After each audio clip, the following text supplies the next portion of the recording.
Hello, everybody, and welcome to Big News Wednesday. Coming at you with big domestic politics news on a Wednesday, and also a big JR on Wednesday. How's it going, JR?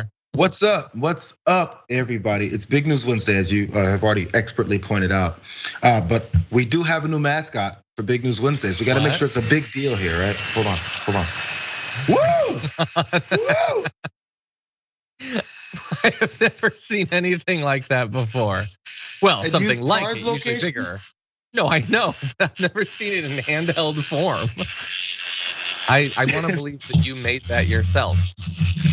Okay, It's gonna be playing big, right wacky, here. inflatable, arm flailing tube man Wednesdays coming at you. Thank you for being here, JR. There's a lot that we're going to be talking about today. I hope that you are prepared. Maybe. I mean, I was doing a lot when I made this wacky inflatable arm tube man myself, but I think I had a couple minutes left to read up on the news. Okay, well, we'll see. We'll see. In just a little bit, we'll be starting off the news by talking about the process proceeding a little bit towards the reconciliation package that's going to make up, like the biggest political news story of the rest of the year, most likely.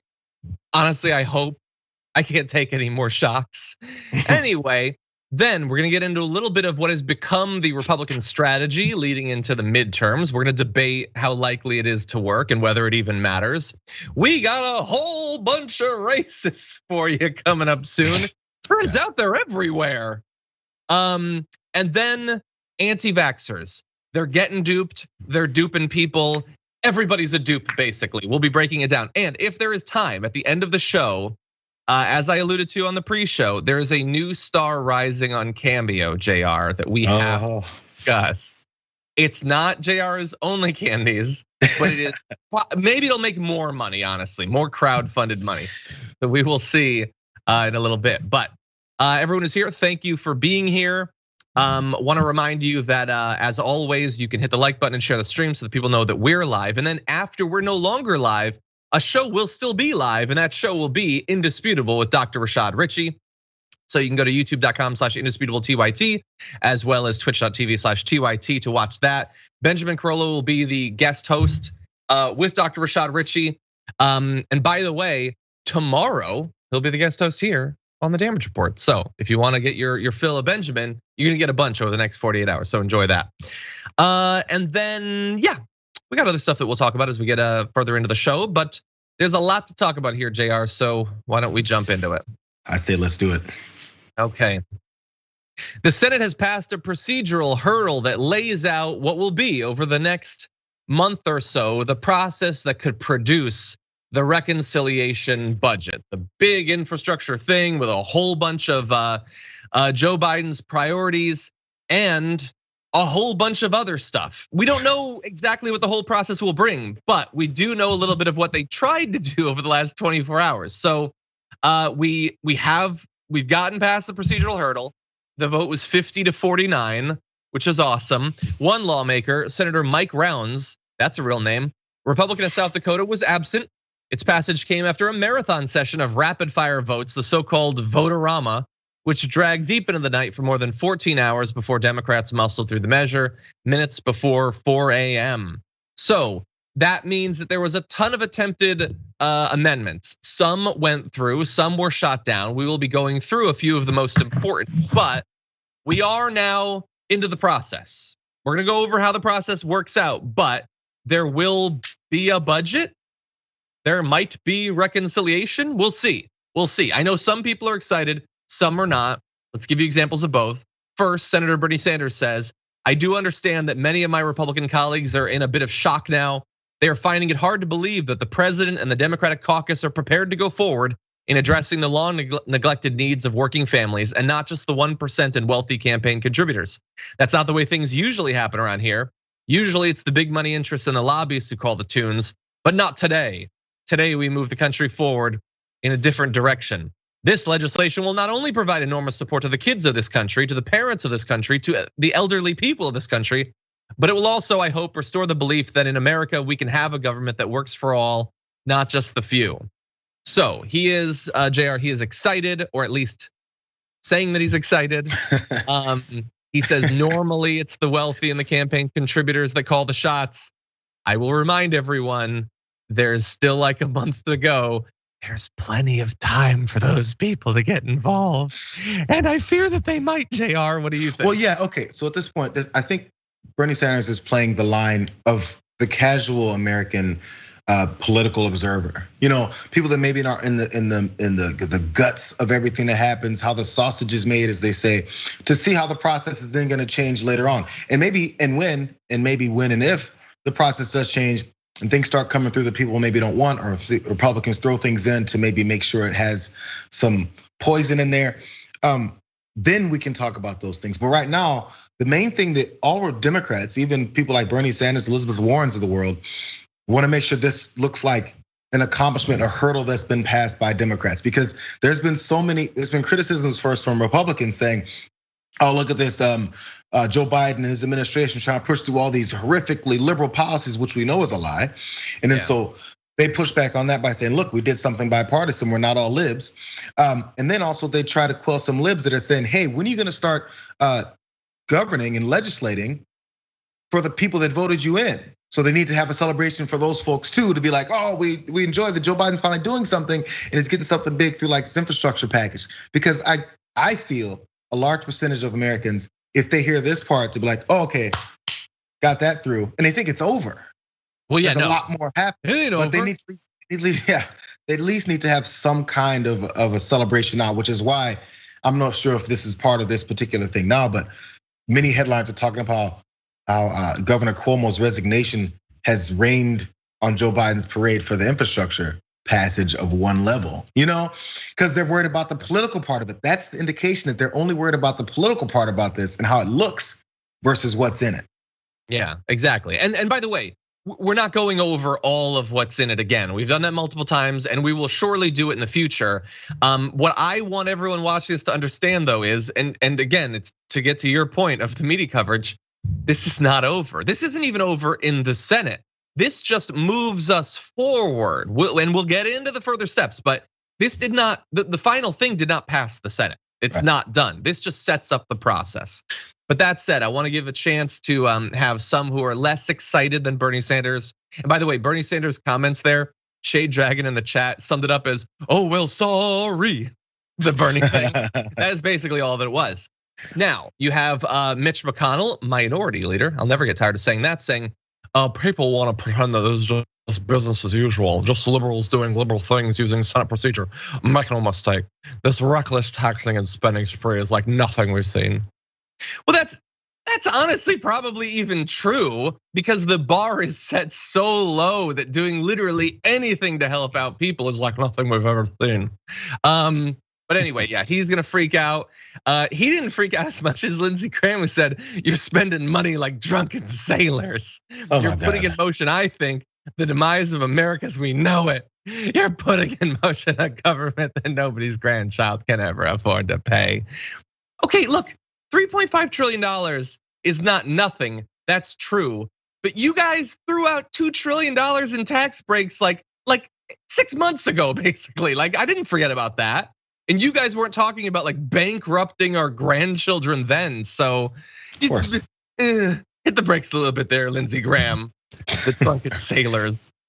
Sorry, these talking points have been going since like before I was ever paying attention to politics. So it's always the same narratives. Oh, these Democrats came into power and they're spending like, let's use the drunken sailors, and they use the credit card analogy, and then and the tax and spend party. We know those terms. It's the same thing over and over and over and over again. And we still always see the reality of when Republicans come in office, and they spend over and over and over again, except on their rich donors and then on wars, which is rich donors. It's all it is the same thing over and over again. And they still have a hold of this narrative that Democrats are the tax and spend party and Republicans are fiscally responsible when they're absolutely not. We spend money all the time. I don't care who's in office. You know what America does? America spends money. It just matters who benefits from the spending of that money. Exactly. That is fundamentally what they're most bothered by. But okay, let's get into a little bit more of the process. So last night we had this Votorama, tons of amendments flying back and forth, and a lot they didn't pass, and they were never going to pass. They were only there so that someday someone could put them in a campaign ad that so-and-so voted against this nonsense or whatever. But let's go into some of the important ones that were voted down, and then we can also talk about some that actually went through, because they are significant and some are the worst. So the hours-long stretch began with a vote that would prohibit funding or regulations to establish the Green New Deal, with Senator John Barrasso, a Republican of Wyoming, declaring that any such provision will reduce the quality of life for American people. Millions and millions of Americans will suffer.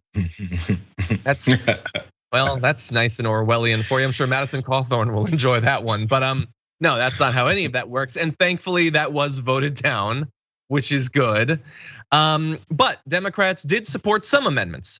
Among those was an amendment put forward by Senator Tommy Tuberville, again, real name, to penalize local governments that reduced funding for the police, reflecting a conservative push to attack Democrats over calls to defund or abolish police departments. So that went through. That actually went through. And so you had Cory Booker, who said, "I am so excited, and I just can't hide it. This is perhaps the highlight of this long and painful and torturous night." He proclaimed in response, urging his colleagues to not walk, but sashay down there to vote for the amendment. "I'm sure I will see no political ads attacking anybody here over defunding the police." So there's obviously some level of sarcasm, I guess. But the joke is on you, because of course those ads will still run. There's not gonna be a single host on Fox who's like, "Oh man, I thought they wanted to defund the police, but I had that so wrong. Cory Booker, you're so reasonable. I want to give you some sort of award for this." But anyway, that did pass, JR. Well, at least I think obviously he's highlighting the ridiculousness of that non-binding amendment that Tuberville put in to say, anybody who decides to defund the police can get some punishments and all that stuff. So he's like, well, yeah, this is non-binding. This is pretty easy for us to all vote on.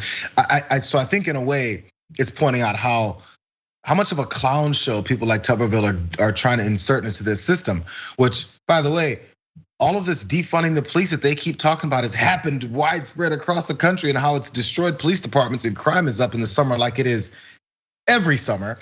Then they point out how it's defund the police, it's defund the police. So that's what happened. Can you show me some proof? Can you show me this, the defund and then the cause and how that affected them and how they all now don't have their tanks anymore and therefore they can't fight somebody who has a parking ticket that's gone to collections? I mean, I'm trying to figure out what it is that they think is happening. Well, they don't really think anything's happening, but at least Cory Booker, I think, was showing the joke in a clown show that they really are. Yeah, I honestly, of all of the nonsense that has dominated the news in the past year, whatever, at least these attacks have some basis in reality. Like they're saying they want to defund the police. Well, okay, they're going way overboard in terms of how much defunding and going way overboard in terms of how many Democrats actually support literally any of this. Right. But at least some people want to cut the budget at least a little bit. It has some relationship to reality. A lot of the stuff about critical race theory and Dr. Seuss and Mr. Potato Head's junk or whatever, that has nothing to do with reality. So here, Republicans. Although no credit whatsoever to the Democrats who supported this overwhelmingly when it's absolute nonsense and won't stop the Republicans from criticizing them. Absolutely. Also, Josh Hawley had an amendment. It was voted 95-3 to add 100,000 new cops. But you can't be surprised that the Democrats are going to support this when Biden has been calling for a massive, tons more police. And whether it's because they're terrified of being said that they're gonna defund the police, or just they think the solution to everything is putting more cops on the streets. Yeah, they overwhelmingly support that. And so, we know what the cops do. We've seen a lot of it lately. Now there's gonna be 100,000 more of them out there. I'm sure policing Wall Street and wealthy tax dodgers and stuff like that, JR. Yeah, I mean, all those cops on the streets, they go after all those white collar criminals that are gaming the system, that they paid politicians to allow them to game that system. So we'll see if this logic comes into play anytime soon. It never does. They can always say these things, and when it doesn't happen, we just move on. This is another one. It's the same thing over and over again. Another one. So now, we got past finally. We have a couple more of these that we want to talk about, but under a different label. We'll get to it in a second. But we now they got past all that stuff. the procedural hurdle was passed, and the blueprint now heads to the House, where lawmakers will return. Look at this. Will return early from a scheduled summer recess the week of August 23rd to take it up. So it's the 11th. They're coming back on the 23rd, and that's early. You bastards. Anyway, so like they're gonna have to like stretch like, oh, I've been laying by the beach for weeks. Oh God, I guess I'll talk about this briefly. But anyway, moderate Democrats are also agitating for a standalone vote on the bipartisan infrastructure package so that they don't have to do this. That would be great. Progressives have said they will not vote on the infrastructure bill until the House approves the budget package. And there were tweets from people like Ilhan Omar just yesterday about this, that they are still maintaining that strategy. And so that's there. So they'll have to take it up. They'll have to vote on it. All the actual details will have to be hammered out because we have these sort of like broad ideas and goals, not actual legislation, but supposedly that legislation will then, like 3 weeks later, be ready to go. Chuck Schumer says he hopes to have it done the week of September 15th, which is the week that I'm supposed to go to Gen Con. So we'll see how that works out. But anyway, JR, that's the process. The House on the 23rd, it'll be done by the 15th. What do you think? Well, I mean, I guess it depends on if the House is gonna go ahead and stand by, their promise to make sure that the other infrastructure bill that includes more human infrastructure, if they're gonna stand by that before they'll sign on to this. I mean, of course, that's been triggered by a lot of these progressives that want something more done, because this is how the bipartisan thing even got this first level, is because of them allowing this to be opened up to be shot holes into and then poison pills tossed in and anything else that they want. And we know that's gonna happen again. And I don't know why more people aren't saying it out loud. Even the folks from these congressional members who want something that will go also to this human infrastructure idea. Point out now what's gonna happen. It's the thing I don't really understand. I don't know if there's some kind of marching orders that are there to be like, hey, don't say anything bad about this yet, because we want to take this political victory lap first. And again, if you're taking a political victory lap, you should probably not announce, hey, you guys, we want to take a political victory lap. No, we want to announce how great it is that we're doing something for you. Leave it at that. But the problem is they can't, because it's more important to take that lap than it is to say we're gonna make sure something gets done. And actually probably do hope people stop paying attention so that when all the other things jump in, at the end they go, we finished our bipartisan bill. Joe Manchin is threatening things, Kristen Sinema is threatening things, and we appeased everyone. And once you appease them, you know something is off. Okay, well, let's talk about what might be off then. I think you bring up a very good point, and about the process, about how likely this is to actually work. So, by September 25th, no, by September 15th, we're supposed to have the actual what's gonna be in the reconciliation budget. All the Biden stuff, the infrastructure stuff, the climate change stuff that's supposed to be there, $3.5 trillion that's supposed to be there, but will it be? Okay, I wanna talk about a few of the reasons to believe that if anything passes, and I'm still not sure that anything will, that it might not look like how it looks now. So let's talk about a few of the things. So some of it is statements, some of it is amendments from the Votorama. So Democratic senators introduced amendments to the resolution as well. Senator Ron Wyden, chair of the Senate Finance Committee, offered an amendment expressing support for tax increases on the nation's richest 0.1%. That measure failed after Senators Kirsten Sinema, Jeanne Shaheen, and Maggie Hassan joined every Republican in voting no. So Sinema's not the only one that voted no, but even though it was going to fail anyway, Sinema wanted to make sure that she went down on the record as, we're not gonna raise taxes on the people who live in mountains of gold, the top 0.1%. And it's not even a specific tax. It's just, hey, let's look into it. This is a possible way to pay for this. And she was like, no. That's not good, JR, to start off with. Yeah, well, we already see that coming. And again, that should be questioned immediately. So what's the problem here? Ask them. But I mean, we know it's not as simple. I always like to say, some media personality, or at least a reporter should ask them. It's not like they make themselves available. They vote and they run away and go back to the beach, like you were saying. It's not that easy. Yeah. Well, there were some smaller little issues too, though. 3 Democrats, Senators Mark Kelly of Arizona, Joe Manchin, and Ms. Sinema, supported a provision calling for electric vehicle tax credits to be means tested. So again, let's see how we can jam up the process by making it like adding a whole bunch of bureaucracy and all this. But anyway, John, I'm sorry. What does means testing electric vehicle usage mean? What would you do to means test that? No, like individually, abstractly, knowing nothing about them, it's not necessarily a bad idea. The idea is we want to incentivize people to get electric vehicles. So when they get it, we give them a tax credit. But let's not give the tax credit to someone that's super wealthy because they don't need it as much, which is true. I get it, but it's this thing they do where they just weaken everything and make it slower and more like swamped with bureaucracy. And they do this constantly to everything. It's a way to pretend that they're not on the side of the wealthy while also blocking overall tax increases to these people. It's more frustrating than anything else. Yeah. But anyway, Manchin also joined Republicans in backing the Hyde Amendment, which bans federal funding for abortion. So that was potentially going to be gotten rid of. It's probably not going to happen now. Manchin also voted with the Republicans to adopt an amendment from Senator Tom Cotton to try to block the teaching of so-called critical race theory in public schools, including in kindergartens. It literally said that you can't teach it in kindergartens. I don't think they were. That passed, by the way. So I don't know if it'll end up in the final thing. We don't know for sure. But yeah. But you know what they do teach in kindergarten? What?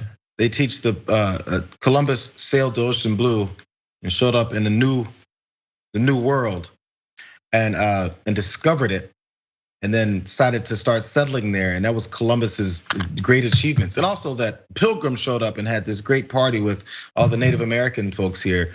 And they exchanged dinner and kissed and hugged, and nobody got sick and died. Also, no one was massacred and slaughtered. None of that happened. That is what they teach in kindergarten. Yeah. In fact, they teach them to draw headdresses on their head and put paper cardboard feathers across their heads, and then masks over. And then some people are the Pilgrims with the buckle hats, and other people are the Native Americans with the feathers on their head. That's what they teach. Yeah. But that has nothing to do with critical race theory. That has nothing to do with race. That has nothing to do with two different peoples that are coming together with a huge omission of what really happened. Yeah. That's actually, it's teaching by omission and teaching this sugar-coated, nonsensical approach to what really happened in our history.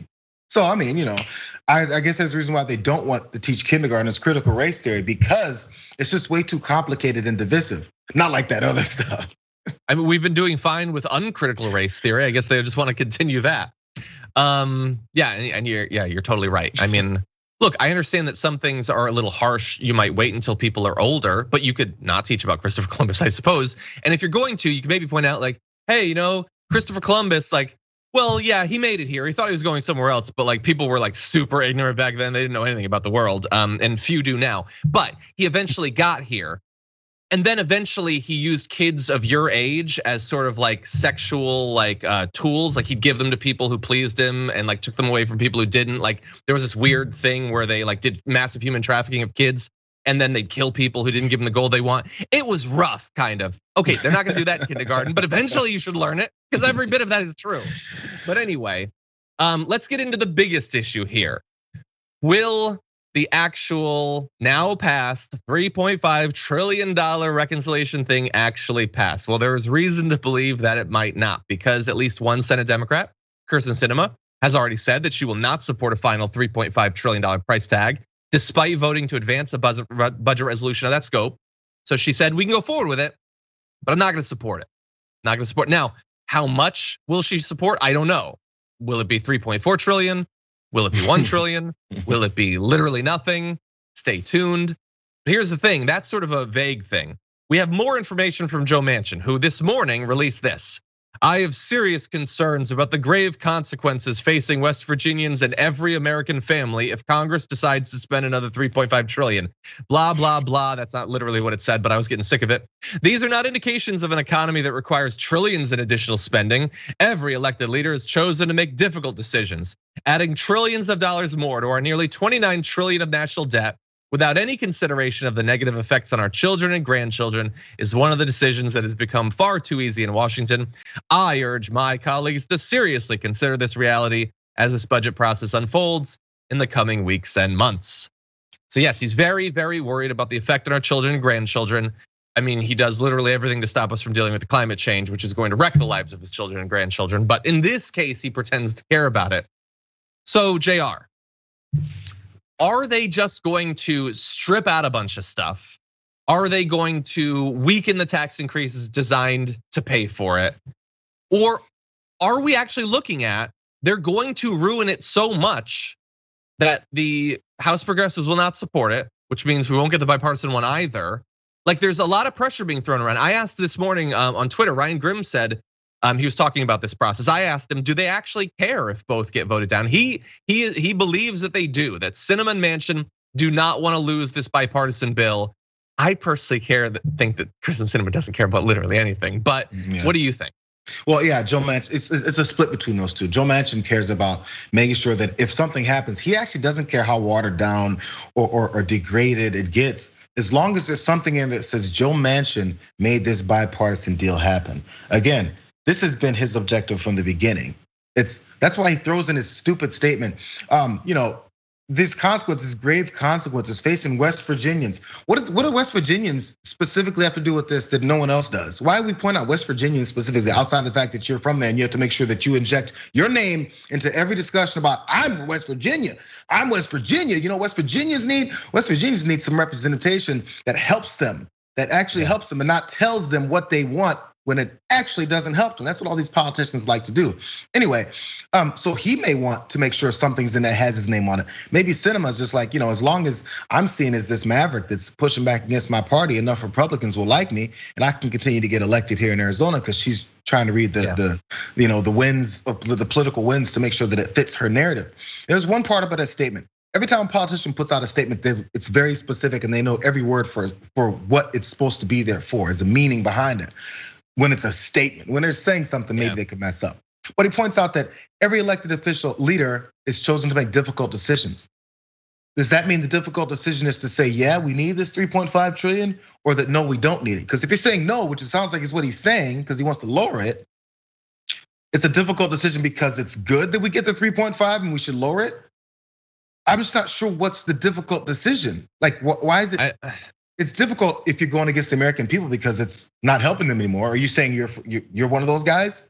Or is it difficult if you say, yeah, let's get this 3.5 trillion, but usually difficult decisions are good ones.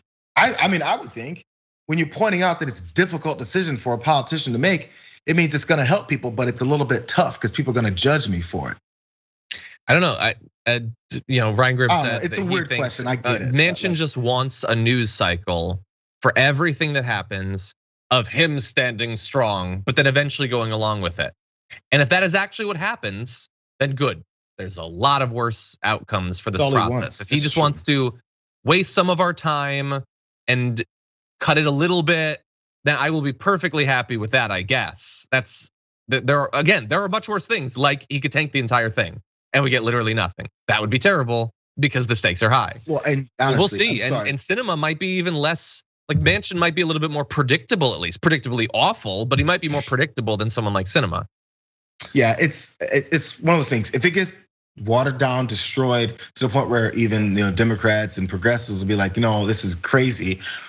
Then if it gets shot down to them, that's a perfect thing for Republicans. They're like, we wasted all this time. We can blame it on Democrats for shooting down a bipartisan bill that we said we're on board for.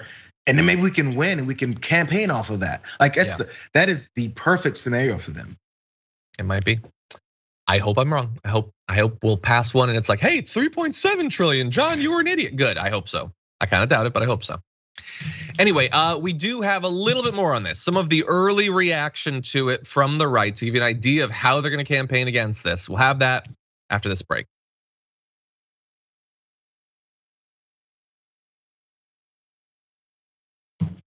Okay, everybody, let's see what's going on out there. DJ 80, that's the name on Twitch. Okay, we're having a little bit of feedback there. Gifted 5 tier 1 subs over on Twitch. Thank you for that, DJ 80, much appreciated. Let's see. Kide says in super chat, John, please respect your awesome dice vault by calling it by its proper name. Wormwood dice trays where you roll your shiny math rocks. That is true. Referring to this Wormwood dice vault that was sent to me by the Phoenix Dragon. Very nice. Hope that I get to use it at Gen Con. But we will see if that happens. The pandemic's getting rough. Chris Nesbitt says, celebrating Big News Wednesday with a super chat. Love you guys. Thanks for delivering the actual news. Thank you. I appreciate that too. Glad that you're here. Ann Carhart says, I saw a release by Forbes that made it sound just like you said, DD. I waited till the pre-show and was like, ooh. I don't know which story that's in a reference to. I apologize, but thank you for the super chat and thank you for watching. Okay, Tyler Henrik says, for John and JR's 420 fund, y'all deserve it. Well, that's very nice of you. Thank you for supporting the channel. It does not go directly to JR or me or our weed fund, but it is appreciated and is very important for keeping the show and the network sustainable. So thank you. Mark Buggs says, JR, when I heard you were from STL, I figured out why I agree with you on so many things. How's LA compared to STL? I have to agree to transfer to San Ramon, and I'm considering it. Worth it. Oh, hi, DJ Barney Dragon Daddy. He's perfect. So what do you think about St. Louis compared to LA? Well, I haven't been to St. Louis since 1997. Really? If that answers your question. And I've got a lot of family there. My father's whole side of the family is in St. Louis, and I grew up there. I haven't been back. Wow. I'm originally from Bridgeport, Connecticut. I've gone back once or twice, and man, that's a long time ago. I mean, maybe it's different. Maybe it's different. Maybe I should visit. Maybe. We should. That would be a nice little mini doc for TYT. Is you returning to your roots and seeing what's changed in the past 15 years, 25 years. Damn. Wow. Let's do that. Okay, Lord of the Rink says, I think the budget deal is only there as a threat to Republicans in the House, i.e. help us override the progressives on the bipartisan bill in the House and we'll kill the budget bill. I mean, maybe, look, presumably, like, I don't know who wants what necessarily. Like, I know that the progressives really want the reconciliation bill, so they're willing to deal with the bipartisan bill that has a lot of bad stuff in it. Maybe the centrists are the opposite of that. Presumably Biden does want this, right? Like I have to assume that. Now we could debate how much he's willing to fight and in what ways to fight to get it, but presumably he wants it. Presumably that's the goal. They have to have a budget of some kind. Anyway, over on Twitch, Trekkie Nurse Dragon gifted a tier 1 sub. Thank you very much, very nice of you. Brandy Lou 2 gifted 1 as well. Thank you, Brandy Lou. Brandy Lou is getting close to 500 subs gifted over on Twitch. That is awesome. Asimov's Prophet is subscribed for 8 months as a humble offering of Bezos bucks to the Dragon Squad. Also, is there any chance Shop TYT could create those coasters a member sent in? They were badass and would be amazing to have a set. They would be. I actually have them here. For whatever reason, apparently we're not doing it yet. I hope that we will. And by the way, someone was suggesting in the pre-show that we should do hats. We should totally do a baseball cap with a dragon on it. I suggested it, we'll see. I don't know if that's more difficult to do than the shirts, but we will see. Anyway, a lot more going on. We will be reading more of your comments in just a little bit, but we do have a lot more news to get back to, so stick around, we'll be back in just a few.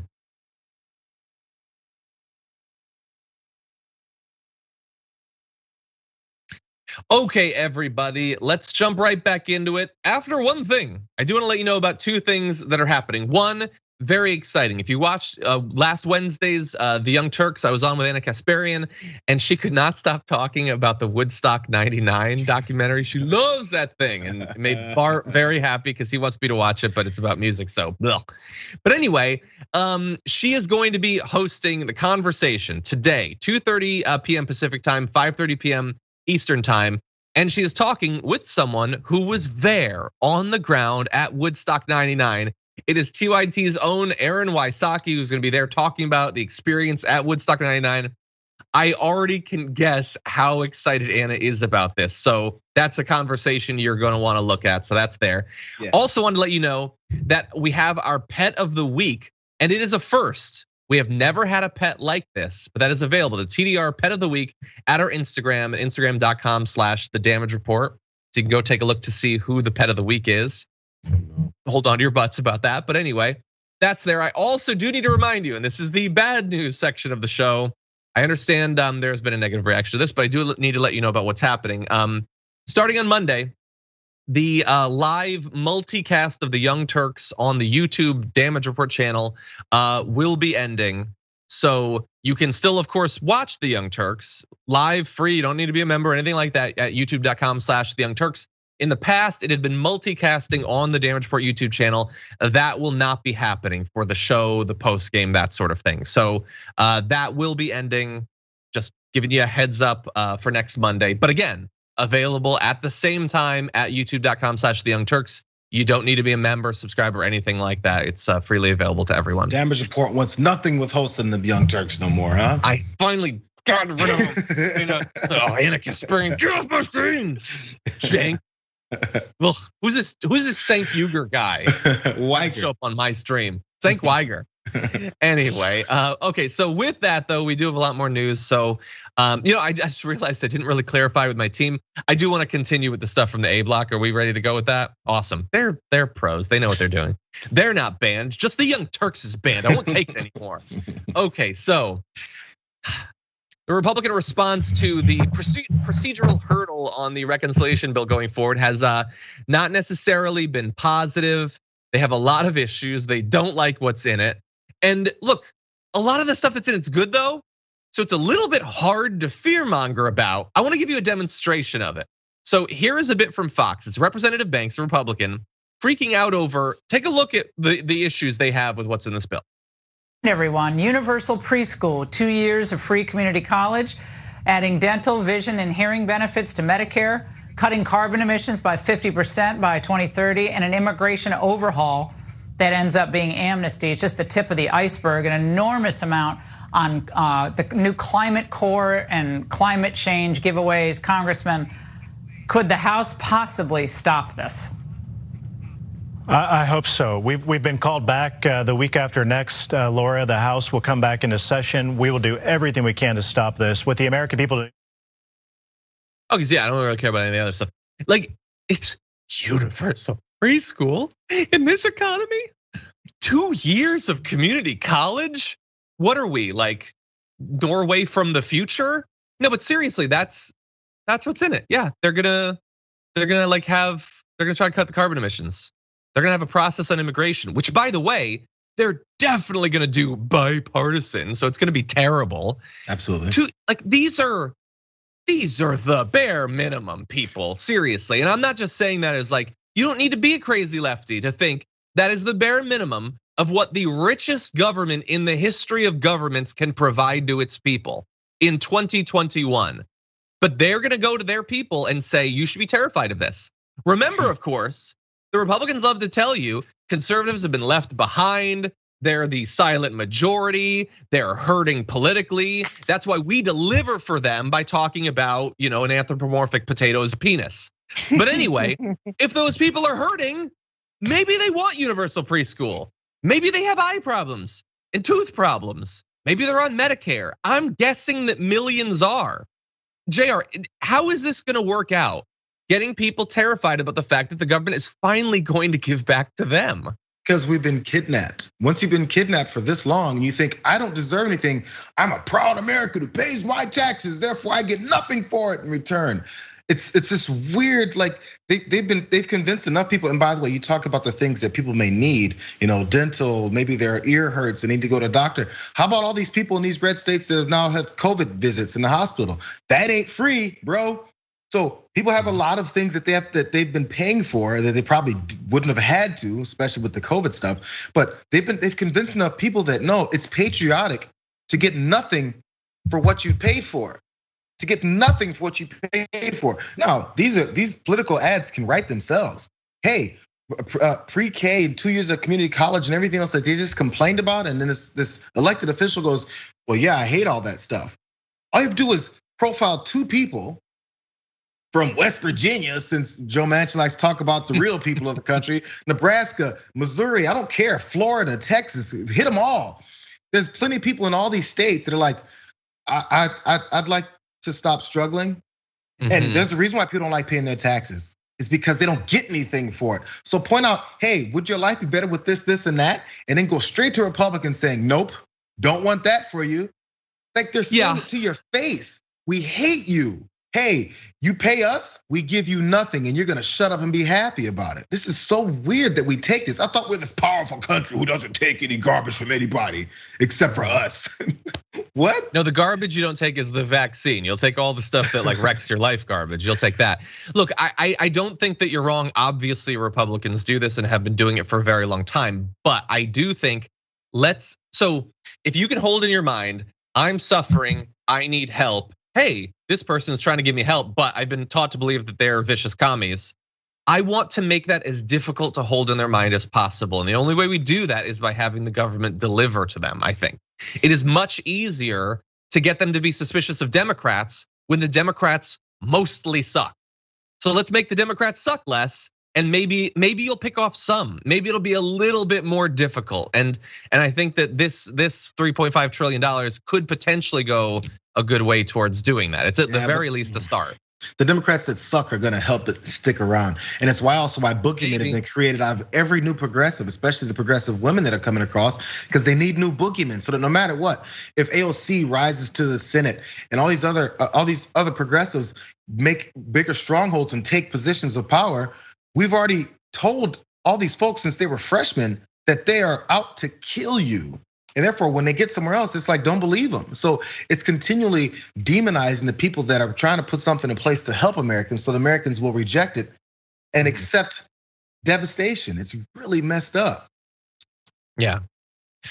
Well, look, they're gonna try. I get it. They've got a trained base that makes it easier. That said, the early efforts, I think, are a little bit pathetic. We gave you Banks, we gave you Laura Ingraham, trying to like, can you imagine they want to make it so that you don't have to like quit your job to take care of like your newborn or whatever? Weird. It's so weird. But they do have another technique, and it's just flat out fear, not even related to what's happening, just the fear. Here is just a tiny bit of Mark Levin. We choose liberty, but the 19 Republicans in the Senate chose tyranny.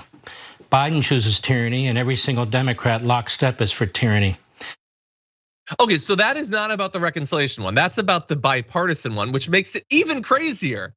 He's attacking those who they're passing a $1 trillion infrastructure bill, which is probably fairly similar to what it would have been under Donald Trump, honestly. And that is not just unwise. It's not that Mark Levin is saying, okay, I'm okay with much of what's in that, but I would prefer that you wait and do it under Republican. Why give Biden a bill? No, it's tyranny to put money into bridges and roads. Like, if that is tyranny, what is not tyranny? What action could a government take that would not be tyranny? But like, I guess some people still watch him. One wonders how, when he only has 2 settings. He's either asleep or he's worried about tyranny. Like, it can't be everything. That's just so predictable. It's so boring, JR. Does anyone who listens to this guy know what tyranny is? I know I've done this so many times on the show, and I know it's annoying, and it's one of these old. I feel like there was this old approach to writing speeches where people would start with a definition. It'd be like, yeah, success. Webster's dictionary defines it as, I hate those speeches. There's like from the 80s and 90s. But anyway, tyranny, I'm looking it up right now. Let's get the exact definition. Cruel and oppressive government or rule. So pre-K for your children so they can learn and progress and get that American dream. 2 years of community college, it's tyranny. It is cruel and oppressive government or rule. Cruel and oppressive government or rule. 2 years of free community college, adding dental, vision, and hearing benefits to Medicare. Tyranny, cruel and oppressive rule. It's oppressive to not have cavities, have your teeth pulled out and snatched, and then be in constant pain because you got some kind of assistance from the government that you paid for. But it's not assistance, it's yours. It's so frustrating every time. It is. But it's tyranny. It's tyranny to give you back what you deserve because you're an American. This beneficial American in the greatest country that the world has ever seen. How? What for? How are we the greatest ever if we don't even get anything for what we pay for? I couldn't agree more. Stop, he's already dead. Stop being cruel. You gave him braces. I don't understand it. I don't understand how people work. Like, people can't be trusted with words. They just can't. I've long held that position. It's true. Every word We release it out there and then it gets ruined. It comes back a monster. Anyway, okay, we are rapidly burning through this hour. So we're gonna have to take our second break already. But when we come back, we've got some other news. Republican strategy for the midterms. Then we're gonna get into some crazy racism in the criminal justice system after this.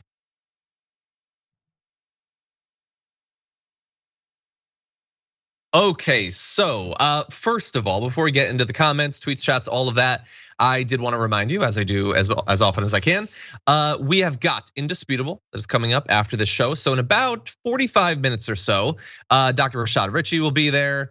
Benjamin Carollo will be joining him from Galaxy Brain, so that's exciting.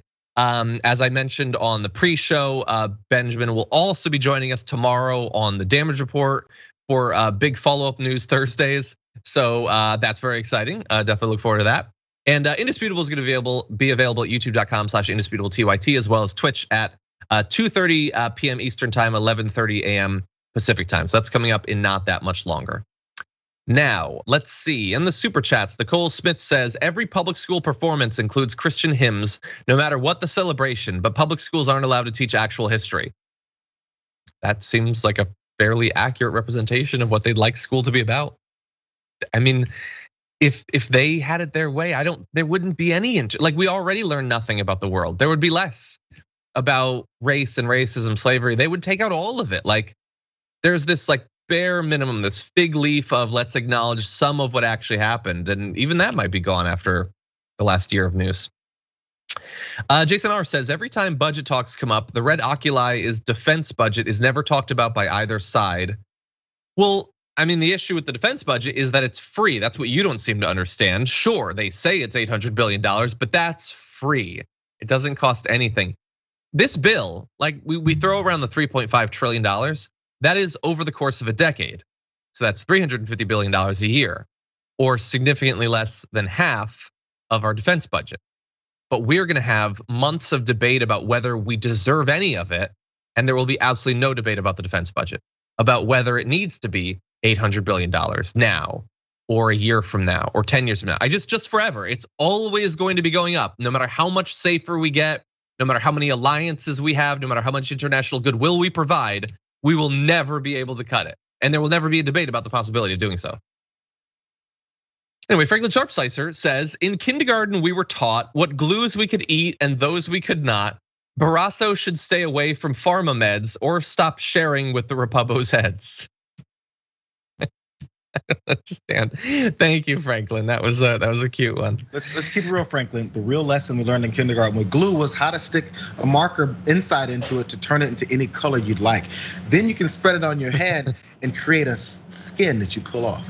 That's what I did in kindergarten. I never did that. That sounds like the beating of American. You don't remember that? Oh my God, that was awesome. I gotta teach you. Did. We're gonna show you when we're back live. I do remember the satisfying thing of, I think young kids won't know what I'm talking about here, but when you'd print stuff way back in the day and it would come out with like those like hold things on the side. Did you have a printer like that? Don't date yourself like that, John. I'm never gonna admit that. I don't know what you're talking about. I never heard of holes in the sides of papers. No. Dot matrix printers, yeah? Anyone in the audience? Yeah, okay. Anyway, that was pre-smartphones, if you could believe it. Anyway, let's see. Whiskey subscribed for 5 months, thank you. Sunshine Dragon for 7 months. Ghost Dog for 8 months. TK the Dragon for 5 months says, thank you all for being awesome. Glad to be spending time with the Dragon fam. Glad to have you here. Noni Love for 5 months. SN Castle for 6 months says, Bezos bucks. That's it, just Bezos bucks. Thank you. And N Bruno 84 subscribed for 2 months. Love seeing some of those have only been here for a few months too. Thank you. Okay, lots more news. We'll be back to it after this.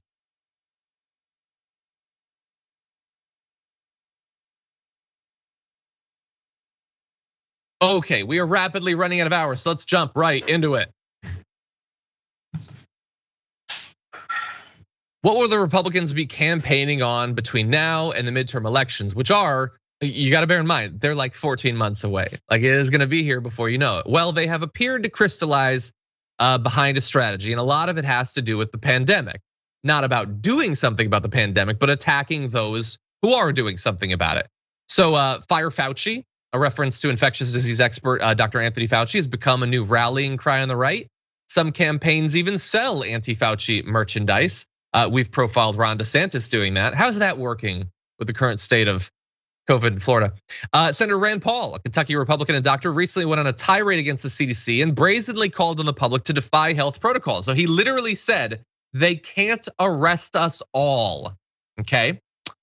GOP strategist Doug High says there's practically no one in America who isn't tired and frustrated with wearing masks. For Republicans, they very clearly see something that they can tap into right here, and they are trying to do that.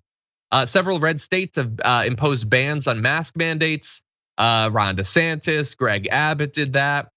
In Washington, Republicans from both ends of the Capitol have introduced a stack of bills to prohibit federal vaccine passports, repeal mask mandates, and eliminate Fauci's salary, I guess as a prelude to locking him up.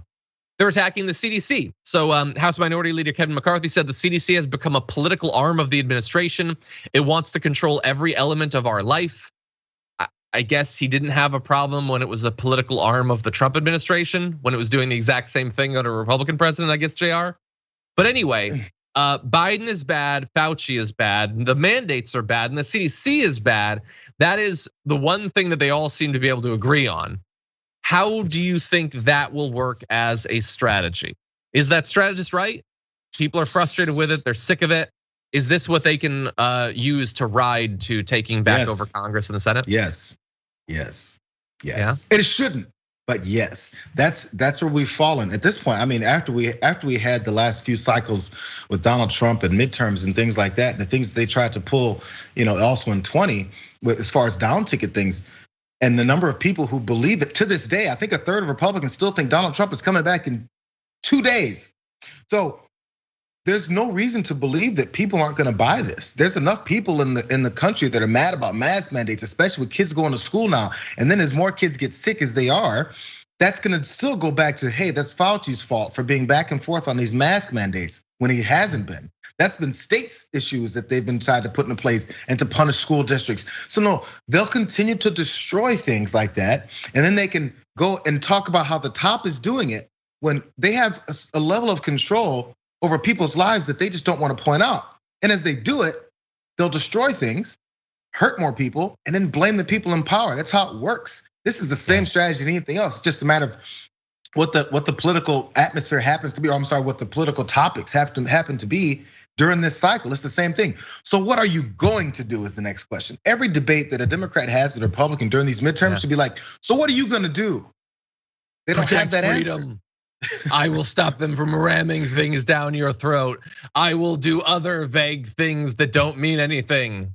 That's what they'll do. Look, I don't even think that this is a good strategy necessarily, but I do have to keep it real. I don't think they need to have a good strategy right now. I don't think the way that the USA is, the way everything is gerrymandered, and it'll be even worse.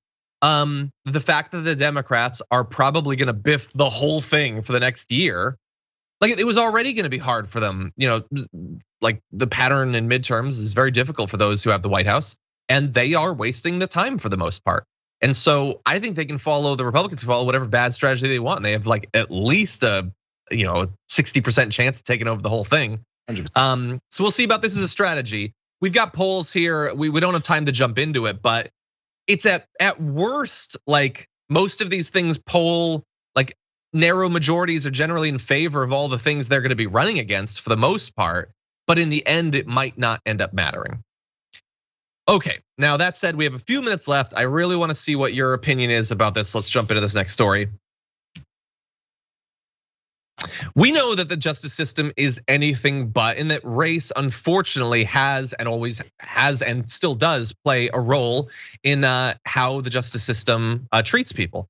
But you don't very often get to directly compare two things and see the difference, but we can now. Because two Cuyahoga County Common Pleas Court judges gave very different sentences just this last week to two women, one black, one white, who stole public money in separate cases.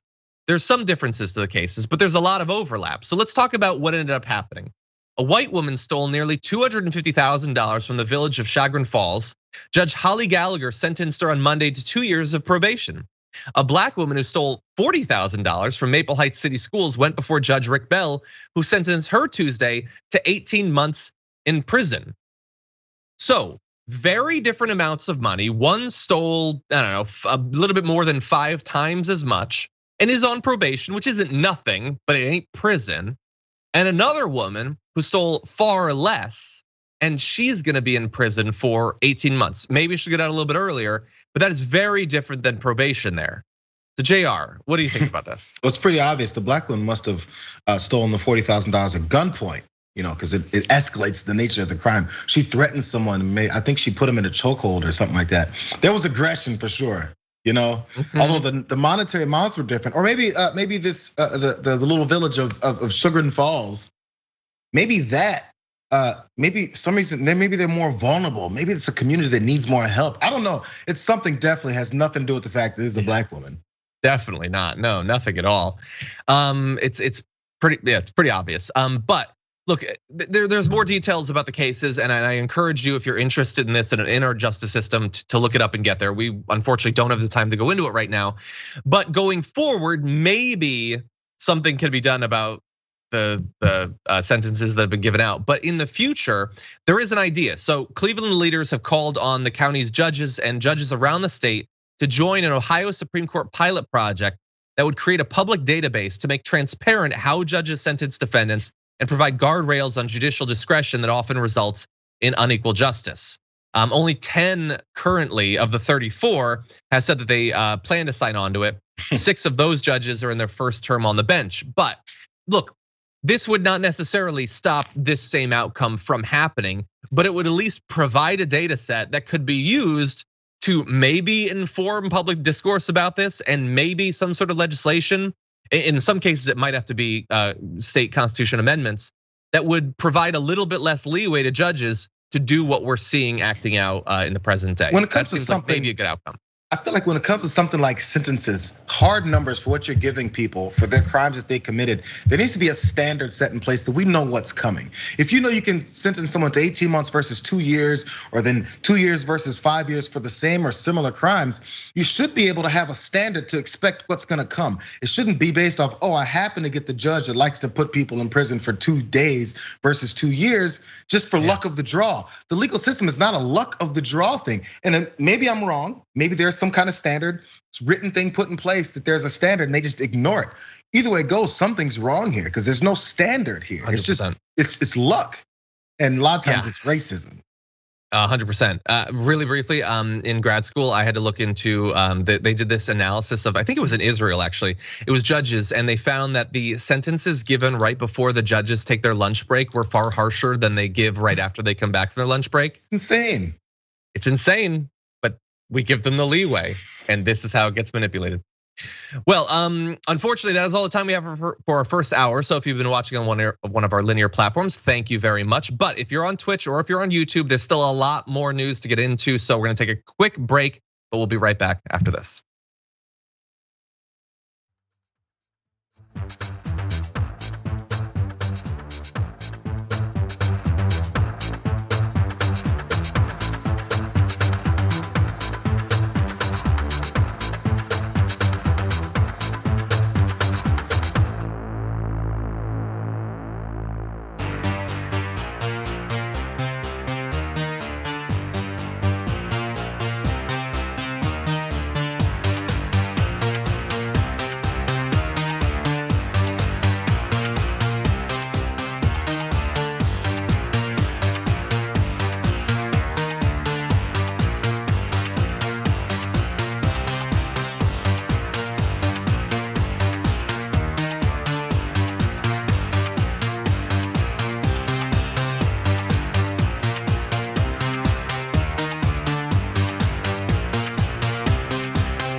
Welcome back, everyone. Hello, Twitch and YouTube. We've got some more news for you. But before that, we have some, I guess, news of our own for you. So quick reminder, we talked about this earlier in the show, but if you have grown accustomed to watching the Young Turks on the David Fort channel, starting on Monday, that will no longer be available. The multicast will be ending, but the show goes on, freely available to everyone at youtube.com/The Young Turks. That will be starting on Monday. So the last multicast will be the Friday episode of this week. So just bear that in mind. Want to read a few comments. Realin says, "We want Sprocket," and put in 3 of the Sprocket emoji. I had Sprocket next to me and I was planning on showing him and he took off. I think he's tired of you guys or something, I don't know. We've disappointed Sprocket All I'm saying in some way. I will tell you this. He does have a summer haircut and it's fabulous. What? Yeah, I mean, you gotta get him. No, come on, I wanna see him. You're gonna get him, or I'm gonna come to your house. We're coming to your house. We're coming to your house. Anyway, okay, so let's see. Striper subscribed for 3 months on Twitch and says, "Have to say, John, it was helpful following you during Trump and now. You managed to give us just enough sarcasm to keep even terrifying developments light." Thank you, I appreciate it. That is the only way that I've been able to get through it. Okay. And Batmanda says they teach critical race theory to teachers in college so they don't teach the weird imperialist version of Columbus. Yeah, although that's still what ends up filtering through to a lot of people. Okay, with that, we have some news. So let's jump directly into this video. Yesterday, man, you know who I am and all my children. Why are you phone networking? I don't, what? I don't understand you. Why didn't you phone? Don't you put your hands on my son? Take your sister right now. Don't you ever put your hands on my son. Actually, I will call the police and I will have you arrested for putting your hands on a minor. That's what I'm going to do. Good. Get out of my face, lady. I don't even know you. Get out of my face. Come here. And you're going to jail because she just put her hands on my son. Okay, so this is America, and so Karens are gonna Karen. So every day there are Karens who innovate, coming up with new ways to get involved in other people's lives that has nothing to do with them, generally animated by racial animus and busybodiness. In this case, though, this woman that you just saw in that video who is trying to stop a child from getting into a public pool is actually not an innovation. This is actually as American as almost anything. And oddly enough, there's some cool synergy here because just last night on the Daily Show, they did a segment about, you can see a picture here, the racism behind the disappearance of America's public pools. And what basically happened was, racist white people wanted public pools to stay just white, so they would fight people, attack people, like black people who tried to get into the pools. In a lot of neighborhoods, they would just ban them from going there. And then once that was no longer legally possible, they just began shutting them down and opening up private pools and community clubs that required private membership, those sorts of things. So in this case, that's not even what they have. This is a public pool, but this woman pictured in that video, Jayar, has taken it upon herself to say who can and can't get in there. Well, there's the call for more control over certain people that you deem to be lesser than you. It's the basis for what we've always done. It seems weird that you don't even have to know the true American history. You don't have to learn about critical race theory in order to understand our pool history in the country. There's no way you don't know that. It's like not knowing about the water fountain and bathroom histories in civil rights, the civil rights era that we say we've gotten beyond and how far we've progressed and to let it go and give it up because it doesn't affect us anymore. All that stuff, you don't have to actually learn about it to know this stuff. But who cares, right?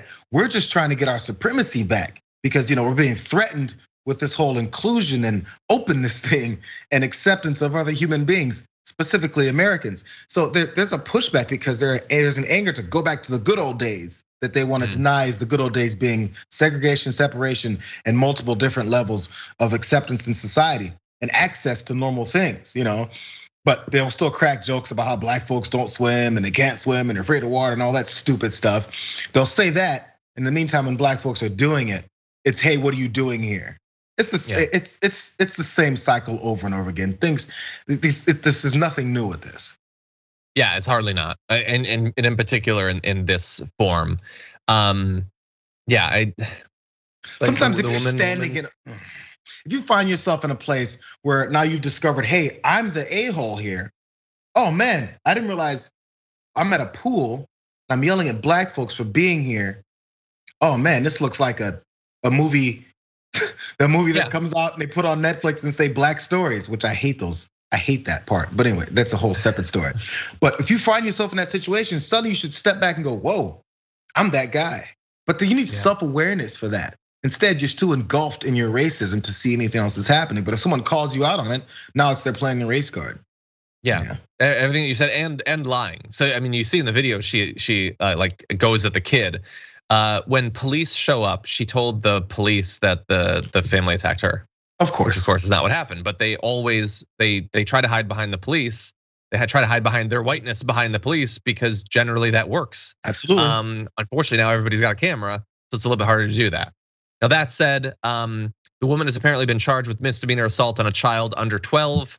They'll be returning to court later this month. Maybe we'll find out what happened, but again, it's just everywhere for everyone that gets videotaped. How many are not on a daily basis? I think about that a lot. And by the way, if the kids are running on the pool deck and breaking rules for safety purposes, diving off the backboard backwards when they said you're supposed to go frontwards only, whatever rules you have, any kid who does it, I guarantee you don't go to talking to the whole family saying, get out of here, you're not supposed to be here. They probably weren't even in the pool yet. This is, again, like you said, the details of this, it doesn't even matter. So anybody who thinks, well, maybe they were breaking rules, I see kids break rules all the time. You know why? Yeah. Because they're kids. Yeah, that's what they do. If they didn't do that, there wouldn't need to be so many rules. But anyway, okay, let's jump into a very different topic. We need to get into some lies, into some cons. Let's do that. The anti-vax identity can be very strong. It is tied in with this idea that you are not a sheep, that you're one of those that can see past the lies that you're being told, you're independent, but also that you're a victim constantly. Everyone is coming at you. And I wanna show you an example of how you can be duped if that's the way that you look at the world. So I'm gonna show you this picture. This is a shot from the Anonymous Unvaccinated Reporting System, the ORS, I guess, which lets you know that you can earn extra cash by reporting unvaccinated family, friends, or neighbors, FFNs, which I guess is a term, anonymously online. Every name you submit gives you a chance to win $2,500. So you just report on your friends and family and neighbors who are not vaccinated, and you might get a big payout, except that you won't, because that's not real. And I think it's pretty obvious that it's not real, but a number of people who are against vaccinations have taken that spoof site, and we'll get into what kind of spoof it is, and just spread it, saying that it's real, that they're being victimized, that the vaccine supporting Nazis are trying to spy them out and things like that. In reality, the website was designed and built by David Bremont, a realtor and a Republican candidate running for governor in California's recall election, who said it was political satire designed to highlight what he views as unconstitutional vaccine mandates.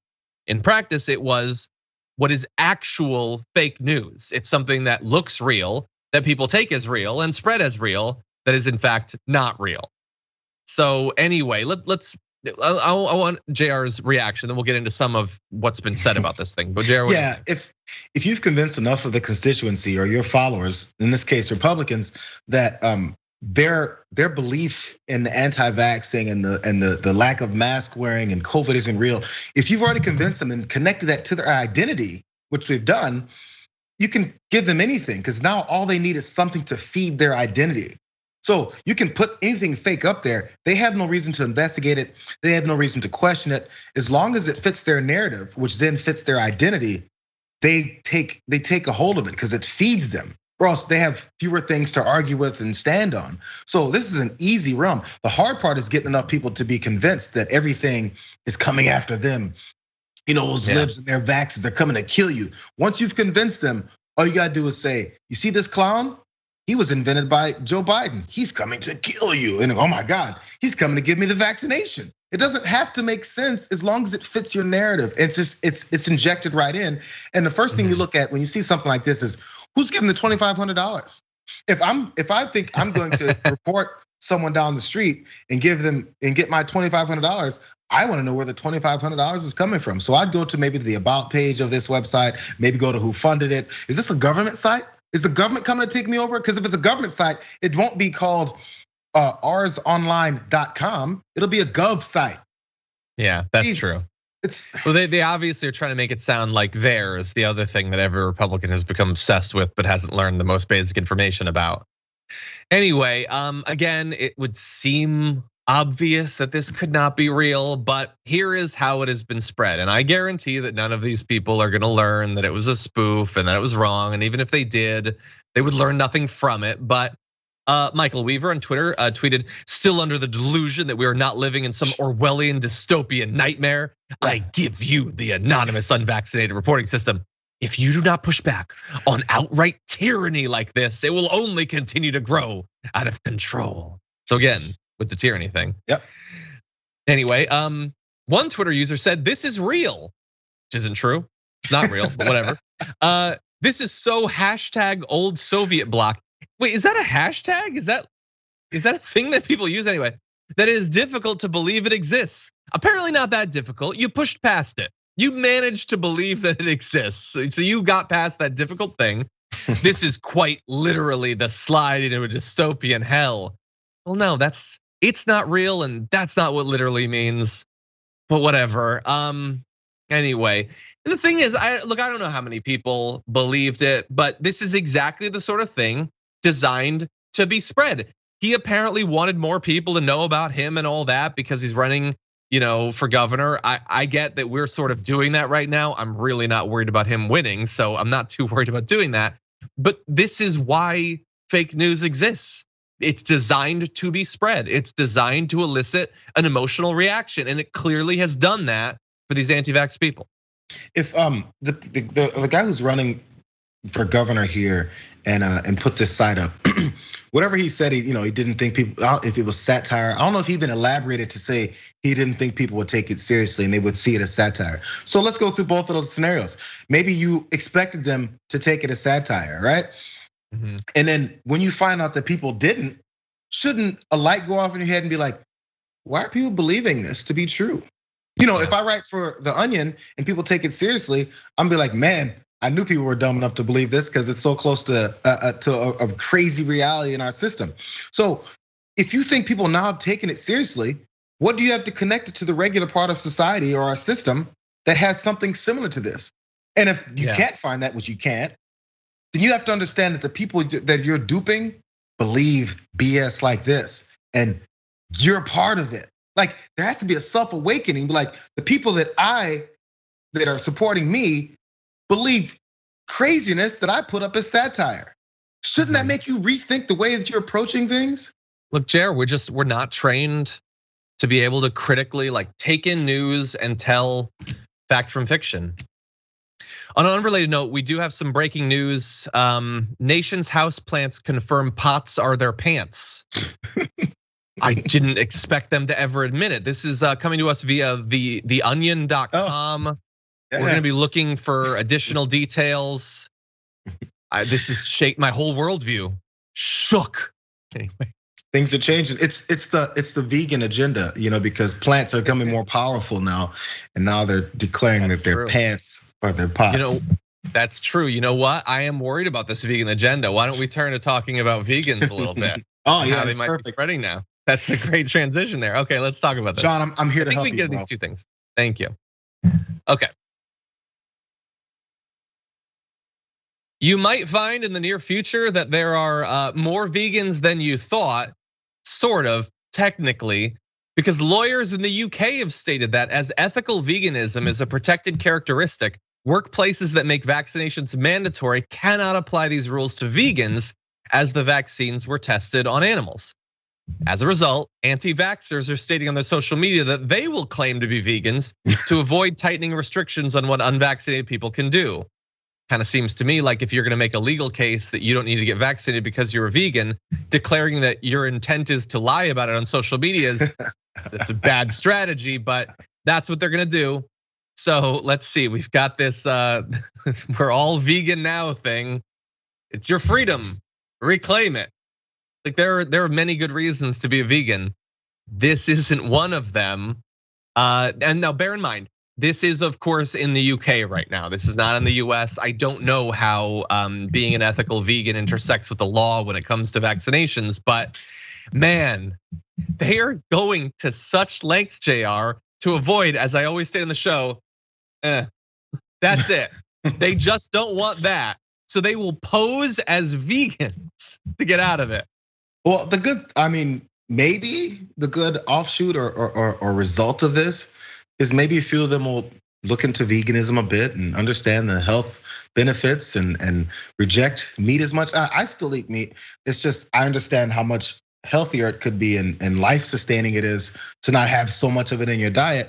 So I get it. And maybe there'll be an awakening. Maybe they'll actually dive into this a little bit, do some investigation and be like, oh, veganism.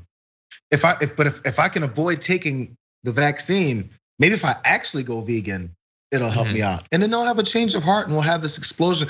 We'll have everyone that's unvaccinated will actually be vegans. And that'll be a large number. I think this is gonna fall apart because I think they're gonna call these vegans in and be like, okay, so you want to get out of the vaccination? That's good. We just have a little bit of paperwork to do. I'm gonna leave the room for a minute and just leave behind like a steaming hot McRib and watch via the camera. They get tempted. It's like the Marshmallow Test for anti-vaxxers or something. Anyway, I'm sorry. What's the Marshmallow Test? I'm sorry to tangent you. Well, the Marshmallow Test is you tell a kid, you leave a marshmallow for a kid in a room, and you tell them, you can have this marshmallow, or if you wait 10 minutes or whatever, we'll give you 2 marshmallows. And like there's an age where they start to be able to do that math in their head. Otherwise, they just eat it. Like they can't. They would rather have 2, but they can't resist it. Oh, this is similar to the candy one. It's not a test. They just put candy in front of kids, leave the room, and tell them not to eat it at all. They don't give them an incentive to not eat it. They just say don't eat it, and you sit and watch and laugh at your kid whether or not they do it or not. That one, that's cruel because I would have eaten all of that candy. True. Yeah, and I don't think it's fair to do this to these fake vegans. McRib should be cherished. It shouldn't be used for such crass political means. Anyway, there's a tweet from Bleep Blump Ben on Twitter. It says, getting out of a car as McDonald's wrappers tumbles out. As a vegan, I won't get microchipped. Like seriously, like well, right now, I'm not a vegan right now. I'm not a vegetarian right now. I have periods where I'm a vegetarian right now. I'm not. But that said, I had hot dogs and beans recently. There ain't nothing in the vaccine doing as much damage to my body as those hot dogs. I guarantee it. I didn't make it, but I know, okay? Sure, some weird science went into making the vaccine. What kind of weird science do you think made those hot dogs? So you don't ever want to watch it. I've had the vegan friends, vegetarians post things about what happens with cheese. I'm like, I refuse to watch that because I know what I'm gonna think after I see it. I know it already. I know. So I mean, at least you got to acknowledge it. And look, if you still decide to do it, that's fine. I love hot dog. They're terrible. I shouldn't eat them, but what am I supposed to do? They're really good. Now, anyway, I understand everyone who can and should become vegetarian or vegan. Newly minted Oscar Mayer dragon speaking on the Damage Report. Anyway, okay, we are running low on time, so why don't we jump into our last story? Let's have a little bit of fun. Okay, I was gonna sort of hide it, but he's right there, so I can't do it. There's a new star rising on Cameo. Get your checkbooks ready because you're gonna wanna pay for this. Take a look at this video. Hi, it's Rudy Giuliani, and I'm on Cameo. If there's an issue of concern that you want to discuss, or a story you'd like to hear, or share with me, or a greeting that I can bring to someone that would bring happiness to their day, I would be delighted to do it. It can be arranged, and we can talk through the magic of Cameo. Thank you. Yep, Rudy Giuliani will be there recording cameos and not editing out the part of him pressing the button at the end when it's time. What I was thinking, I don't know. So he's there. It's happened. He has been so abandoned, not just by Trump and Trump's inner circle, but even his crowdfunding didn't work out, that this is what he has to do to pay his legal bills. He's on Cameo, JR. Are you excited? You gonna do a video with him? Definitely excited for what people are gonna have him do and say, but he's not gonna do it all. I mean, he's crazy and has lost his absolute mind. But I don't think he's. I think he understands the dangers that are going to come. That are going to come with this, and I think there's a range for people on Cameo and how much they charge. His isn't even that high, but it's high enough that you don't want to waste even that much money. Well, yeah, that's a good point. So, and by the way, if people don't know, Cameo is a thing where celebrities, you pay them to make a video like wishing a happy birthday or doing a voicemail or something like that. So as soon as I saw this, Asher posted it in our Slack, and I was like, oh my God, I'm gonna pull a John Oliver. We're gonna do this story. And then I'm gonna throw it to a cameo we had Giuliani make for us. And I was like, that's gonna be fun. I load up the page, it said $199, and I said, nah, I'm not paying $199. If it was $50, that's funny, I'll do it. But $199, not for a gag, no. Yeah. I feel like my cap for Giuliani is probably 15 to 20 bucks. I would have felt comfortable at 25, but not 199. But so people have pointed out the Night King from Game of Thrones does them for $100. So Draco Malfoy costs $600. Jeez. Apparently he can cost $600. And look, the thing is, I'm joking about this. Look, I don't begrudge anyone who's a celebrity and wants to do Cameo. I will inevitably do it too. And if people look, it's a service. If people want the videos and they'll pay for them, who's bad in this? Honestly, who's the bad guy? But that said, when I do it, it won't be because I've suddenly become more awesome. And so Rudy Giuliani, America's mayor, presidential candidate, lawyer to the president himself, a guy who helped set up the whole Ukraine thing that got a president impeached, gets $200 for a video? Really? That's it? And the worst part is this is supposed to be him paying for the legal fees because Trump abandoned him along with everyone else. $200 per pop is not gonna pay you those legal bills, bro. You are in way more trouble than $200 per cameo. That is just not enough. But it makes me wonder, so like, what could I charge? I'd probably charge like $20. But anyway, so look, that's where Rudy Giuliani's at. And if you are in the Trump circle, you are going to be on Cameo eventually if you do not abandon Trump now. And I gave Giuliani advice. He's getting $200 for a video. Do a tell-all, man. Do an honest book revealing all the secrets. I bet he could get $1 million for that. Actually revealing all of the dirt that went on behind the scenes. He could do it. He could be rich. Anyway, he's not gonna do it. No. So anyway, that's all the time we have for that video. I look forward to on Sunday John Oliver actually getting a cameo because they can afford the $200. So he's gonna get me again. But anyway, Jayar, as always, it wouldn't be a Big News Wednesday without you. So thank you for being here. I enjoyed it. It was a good time. I was expecting more anger, but I actually enjoyed this. Awesome, thank you. And have a good day, man. For those of you at home, we've got, let's see, Indisputable is coming up with Dr. Rashad Ritchie. Ben's gonna be joining him as well. So that's gonna be a lot of fun. That's coming up very soon. And I will, of course, be joining Anna Kasparian for the second hour of the Young Turks a little bit later on. So lots to look forward to on TYT today. But until then, stay safe out there, stay sane out there, and I'll see you soon.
Yep, you know what time it is. Welcome to Indisputable. We got a lot of show today, a lot on the agenda. Ladies and gentlemen, breaking down news of the day with me, none other than Ben Carollo, host of Galaxy Brain, and Bleep Blop Ben. I think I said that correct. Writer and TYT producer, has a remarkable show. We'll talk about that during the broadcast. Ladies and gentlemen, my top news story for today. Ex-Tesla employee gets $1 million because his supervisors could not figure out how to stop calling him the N-word. I kid you not, ladies and gentlemen. This is a real thing. A black man who formerly worked at a Tesla plant in Northern California was paid a $1 million settlement after an arbitrator ruled that the company failed to stop his supervisors from calling him the N-word and creating a racially hostile work environment. Let's put up the picture of Mr. Melvin Berry. That's Mr. Berry. You see, Mr. Berry is not the only black employee who has proclaimed that this company has an extreme culture of racism.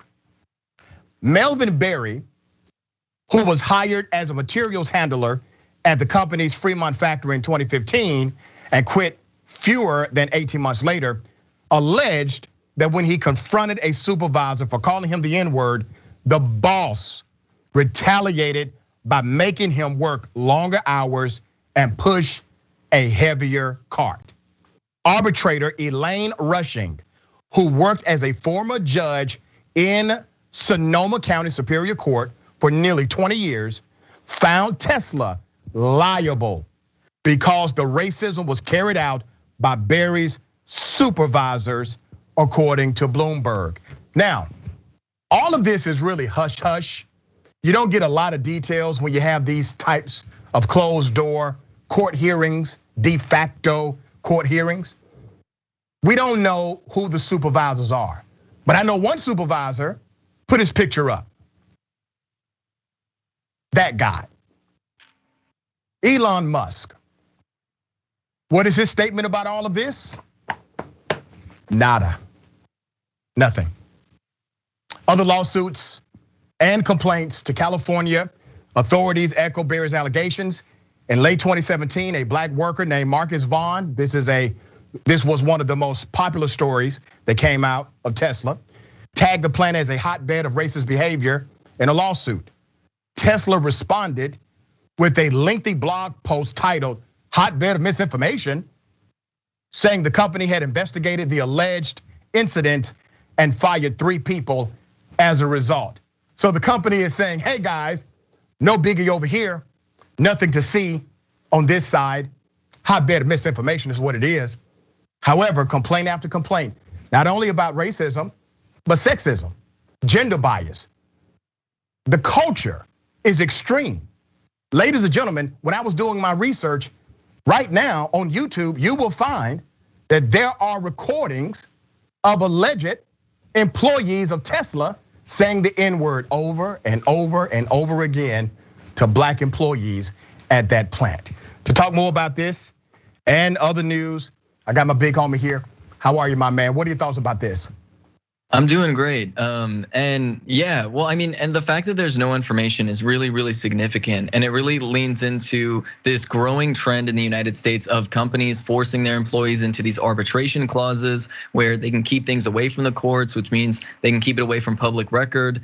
And really, there's no doubt that this is almost certainly happening in like more frequently in under Tesla, right? Because it's the extreme use of the word, the N-word, that I think probably triggered this case. But like, are there less significant, less severe like racism that's happening that's less obvious to like an arbitrator who might see something and say like, oh, whoa, that's really, really significant. Where you have other things like maybe they're like saying racist stereotypes, things like that. And it's just going to arbitrators who are like, nah, that's not as big a deal, and sort of sweeping it under the rug. I mean, it's very obvious since we don't have details on this case and who the supervisors were, that they're not really interested, these arbitrators, in making public, and they're not even allowed to very often to make public the details of situations like this. So it's almost certainly happening very frequently. Yeah, and once you get to a place where as a supervisor, you're comfortable calling black employees the N-word, that means you have already surpassed the implicit bias and the implicit culture of bias and racism. Now you have engaged in what we call hyper-aggressive racism. You have completely left all of your sense behind. And for this company not to be aggressive in fighting this culture is really heartbreaking for many who work there. One young man said that he thought this was going to be his dream job and it became his worst nightmare. Okay, we're gonna shift gears because this young lady had a nightmare also. AOC, let's just go to the interview. I think one of the reasons why that impact was so doubled that day is because of the misogyny and the racism that is so deeply rooted and animated that attack on the Capitol. You know, white supremacy and patriarchy are very linked in a lot of ways. There's a lot of sexualizing of that violence. And I didn't think that I was just going to be killed. I thought other things were going to happen to me as well. So what sounds like what you're telling me right now is that you didn't only think that you were going to die, you thought you were going to be raped. Yeah, I thought I was. I feel so bad for my dear sister that she has to even say that. I feel worse that she had to experience it. But now let's put it in the context of current day America. She's being criticized on social media. People are antithetical to her feelings, her suffering, what she has legitimately went through. There are people saying things like, nobody was there to rape anyone. These are patriots of this country. They love America. They were there because of their love for this country. Well, ladies and gentlemen, rapists were there. I did the research. I found one, there are a few more that we know of. An alleged Capitol rioter, I call them terrorists, who grabbed a megaphone and shouted, police were protecting pedophiles during the January 6th insurrection, has a prior conviction for felony statutory rape in California. Sources told the Daily News. Sean Michael McHugh, let's put his picture up. There he is. Sean Michael McHugh, 34 years of age, was convicted of one felony count of unlawful sex with a minor and one misdemeanor count of contributing to the delinquency of a minor. Deplorable. He's one of the deplorables. So when AOC says something like this, she's an authentic character. She's a genuine individual. And everyone knows she operates, even if you disagree with her politics, she operates from a place of authenticity.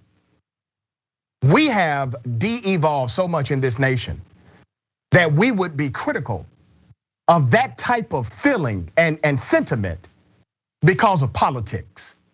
And then the same people that are antithetical to her are supportive, put his picture up again, are supportive of scumbags like that. Brother, how do you see this? Yeah, I mean, there's really 2 points to make to this. And the first is that, like, basically any woman that's on the internet today, or really any femme presenting person that's on the internet today, is constantly facing a huge barrage of like violent and sexual threats directed at them. And then also when you talk about AOC being a person of color who is in Congress, there's also another history that's really important to remember, where she mentioned the connection between white supremacy and misogyny. And The United States, racists in the United States have a long history of using sexual violence as a tactic of terror to people who actually fight for equality and justice, or even who are just trying to exist in the world. And so it's really impossible to separate those two things because they're so deeply connected. And it's important to look at it through the lens of this is a very real thing that has a long history in the United States. And it is incredibly gross for anybody to deny this reality. Yeah, and AOC, like many others, she had to lock herself, barricade herself in order to protect herself during that tragic terrorist attack at the US Capitol.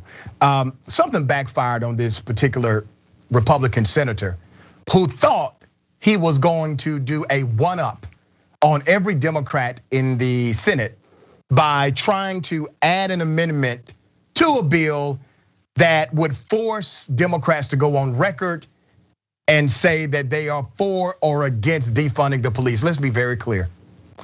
Defund the police is not to eliminate policing. It is to reprioritize the budget to reimagine what policing can be. Cory Booker, Senator Booker, turned it completely around. It was actually quite magnificent. Here it is. I call on my colleagues to support our law enforcement by voting yes for this amendment. Opposing my amendment is a vote in support of defunding the police and against the men and women in blue. Madam President. Senator from New Jersey. I am so excited. This is perhaps the highlight of this long and painful and torturous night. This is a gift. If it wasn't complete abdication of Senate procedures and esteem, I would walk over there and hug my colleague from Alabama. And I will tell you right now, thank God, because there's some people who have said that they're members of this deliberative body that want to defund the police, to my horror. And now this senator has given us the gift that finally, once and for all, we can put to bed this scurrilous accusation that somebody in this great esteemed body would want to defund the police. So let all of us, 100 people, not walk, but sashay down there and vote for this amendment and put to rest the lies. And I am sure I will see no political ads attacking anybody here over defund the police. And I would ask unanimous consent to add something else to this obvious bill. Can we add also that every senator here wants to defund the police, believes in God, country, and apple pie? Thank you. Yeah, and basically every Democrat voted in support of that amendment, by the way. So let's be very clear about what has happened with the terminology defund the police. Republicans decided not to allow the nuance of what that means to be translated to the public. So they ran ads trying to scare the hell out of everybody, saying, oh, they want to take all of the money away from policing.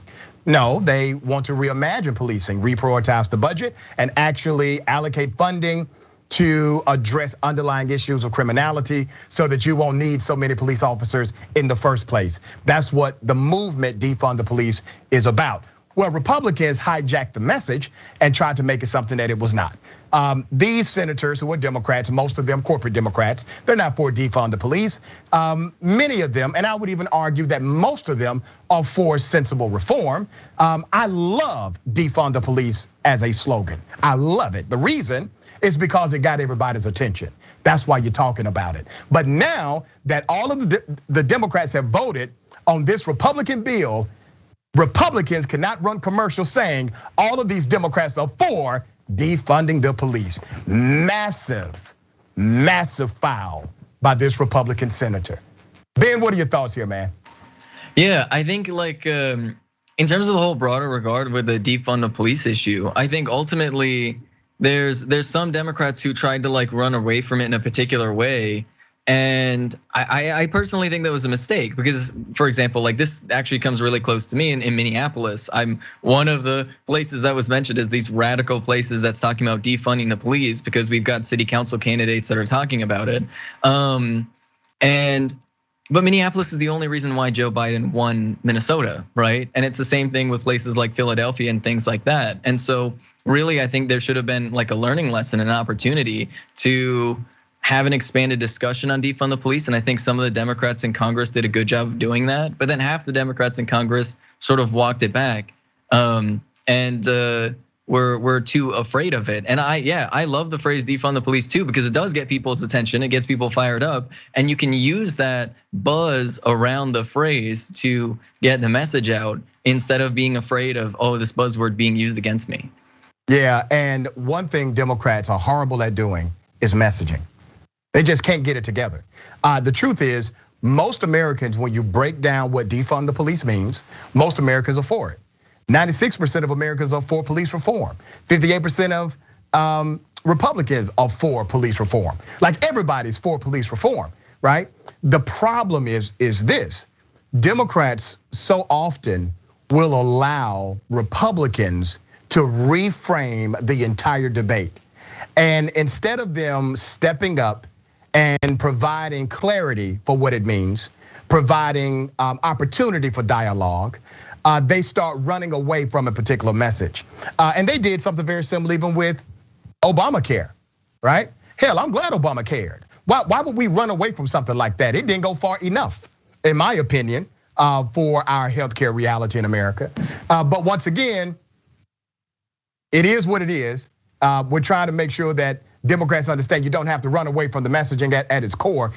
People are smart enough if you are willing to believe in their ability to understand. Yeah, all right. We got more on the other side. It's indisputable, stick and stay.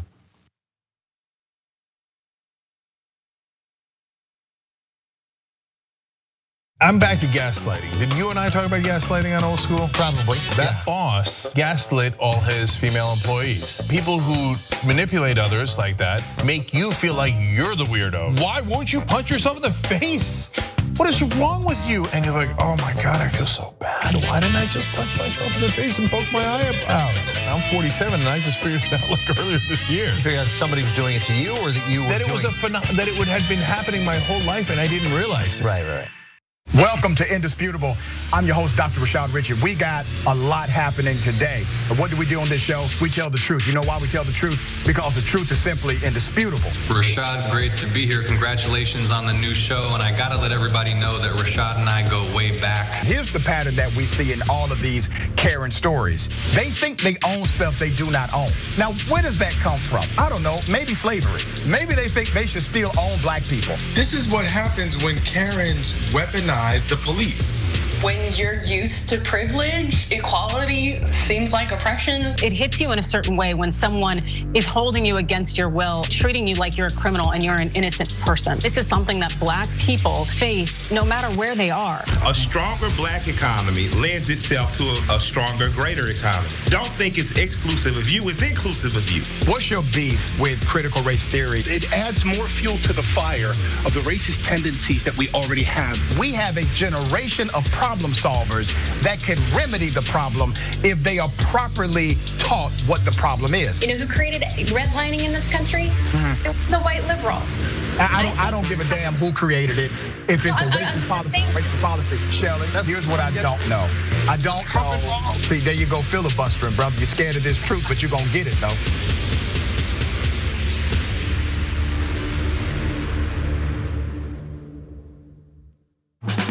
I've been a fan of TYT, I believe, for the last 6 years. 5 years. 3 years now. 7 years. 4 years now. 2.5 years. I just started because she got me into it. My boyfriend actually watches it every morning and every night, so I kind of just started watching it with him, and I love it. I mean, it's the only way that I find my news. Looking through YouTube, looking for like, political shows that look cool. I came across a very angry rant from Cenk, and that's when I knew. So I was immediately in love with the show.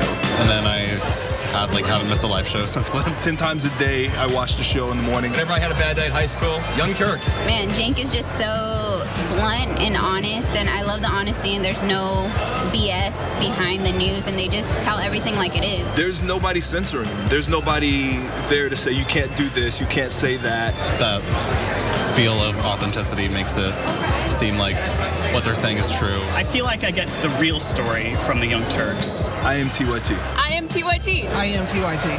I am TYT. I am TYT. I am TYT.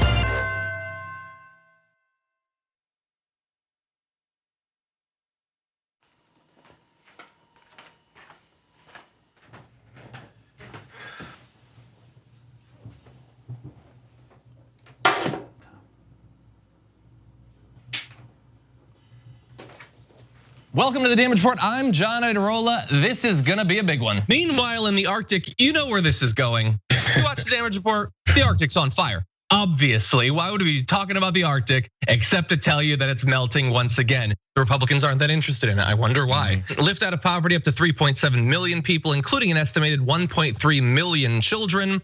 Hashtag save the children? Not if it costs money. I mean, come on.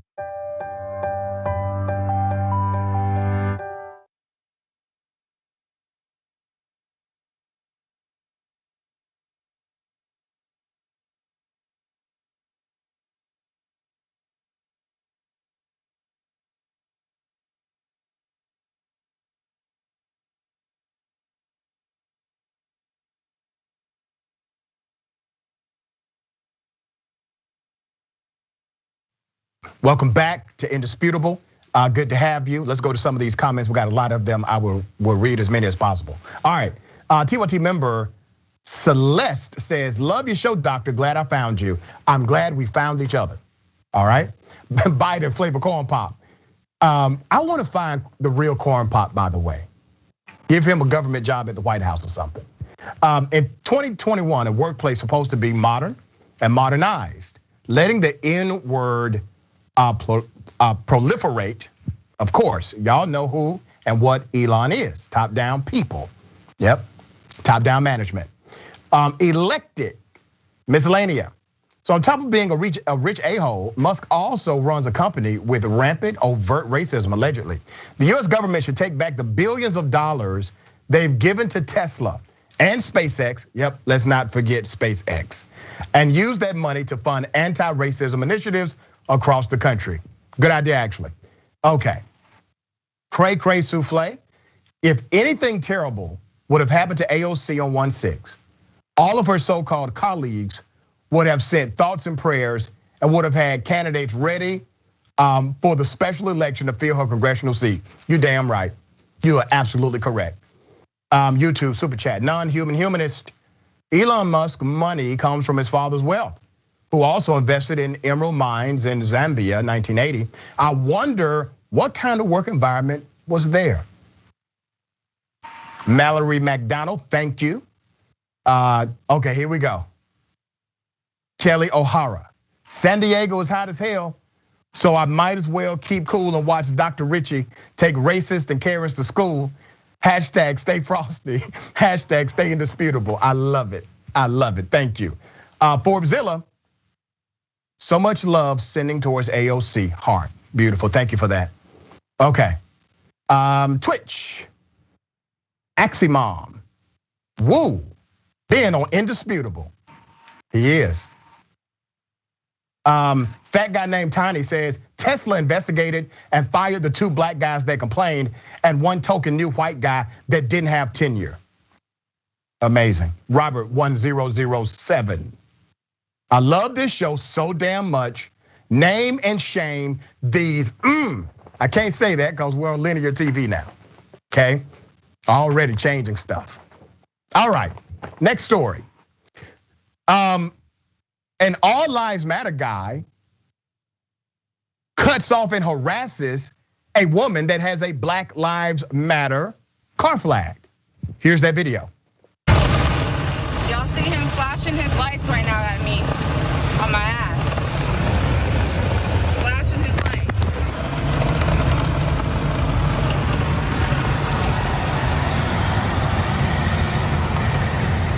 You happy with yourself? Yeah, you want to cut somebody off in your company truck because I got a BLM flag? You're gonna cut me off on Rosedale Highway, right? Did I cut you off? Yes, sir. And don't worry, I got it on video and I got your plates. Exactly, buddy. Turn me in. I don't give a. All right, I will watch.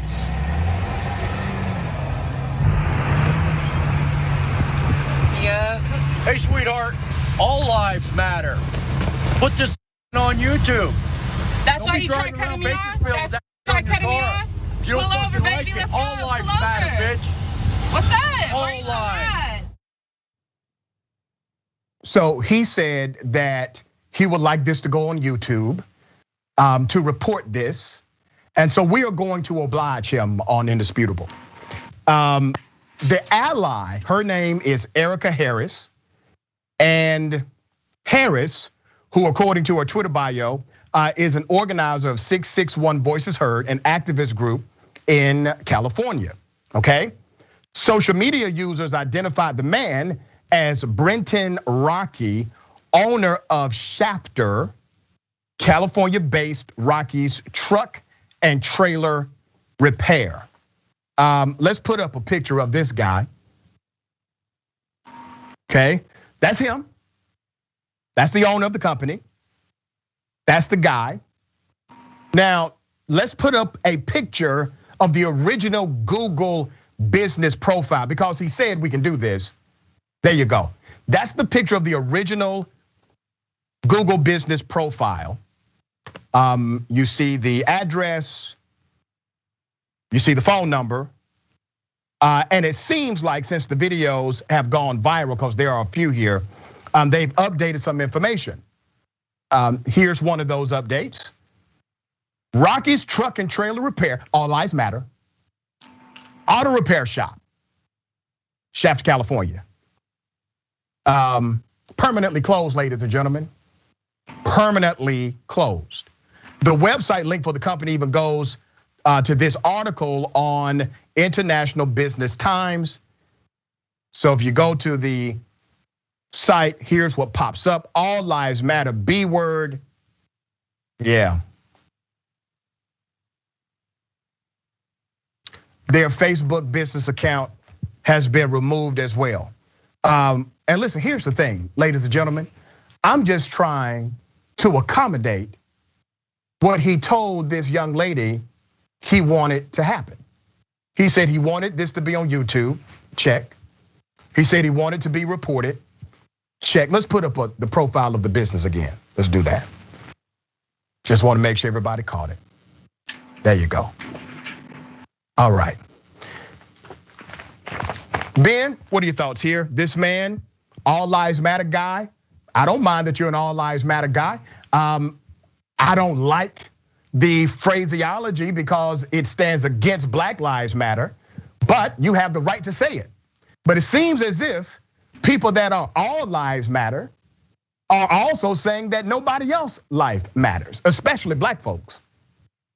Yeah, most definitely. And I think like we're not in the early days of Black Lives Matter, right? Everybody's heard the explanation, right? Everybody's heard the explanation that it's not to say that no other life matters, that is specifically to say, hey, right, our system right now is not treating the lives of black people as though they matter. And when people say all lives matter in response to that, they know exactly what they're saying. What they're literally trying to do is dehumanize and delegitimize the existence of black Americans. Like, let's be very clear, that's what they say. That's what their all is very, very exclusionary. And that's a very important thing to understand. And I really wanna tie it into because he thinks he's like, oh, put this on YouTube, and he's very big and bold and proud about it, and he thinks that it's gonna be like this really galaxy brain thing to say and do, and now his shop's permanently closed. It turns out that it's not as popular as you think, and racists always like to pretend and think that their racism is more popular than it is, and it's good that we've come to a place where that's the unpopular position. Yes. It will be better once nobody feels the need to like be as racist as that guy is and to do what he's doing, right? It'll be a lot better world when that goes away. Absolutely. And look at the irony of all of this, right? Literally individuals who will say all lives matter.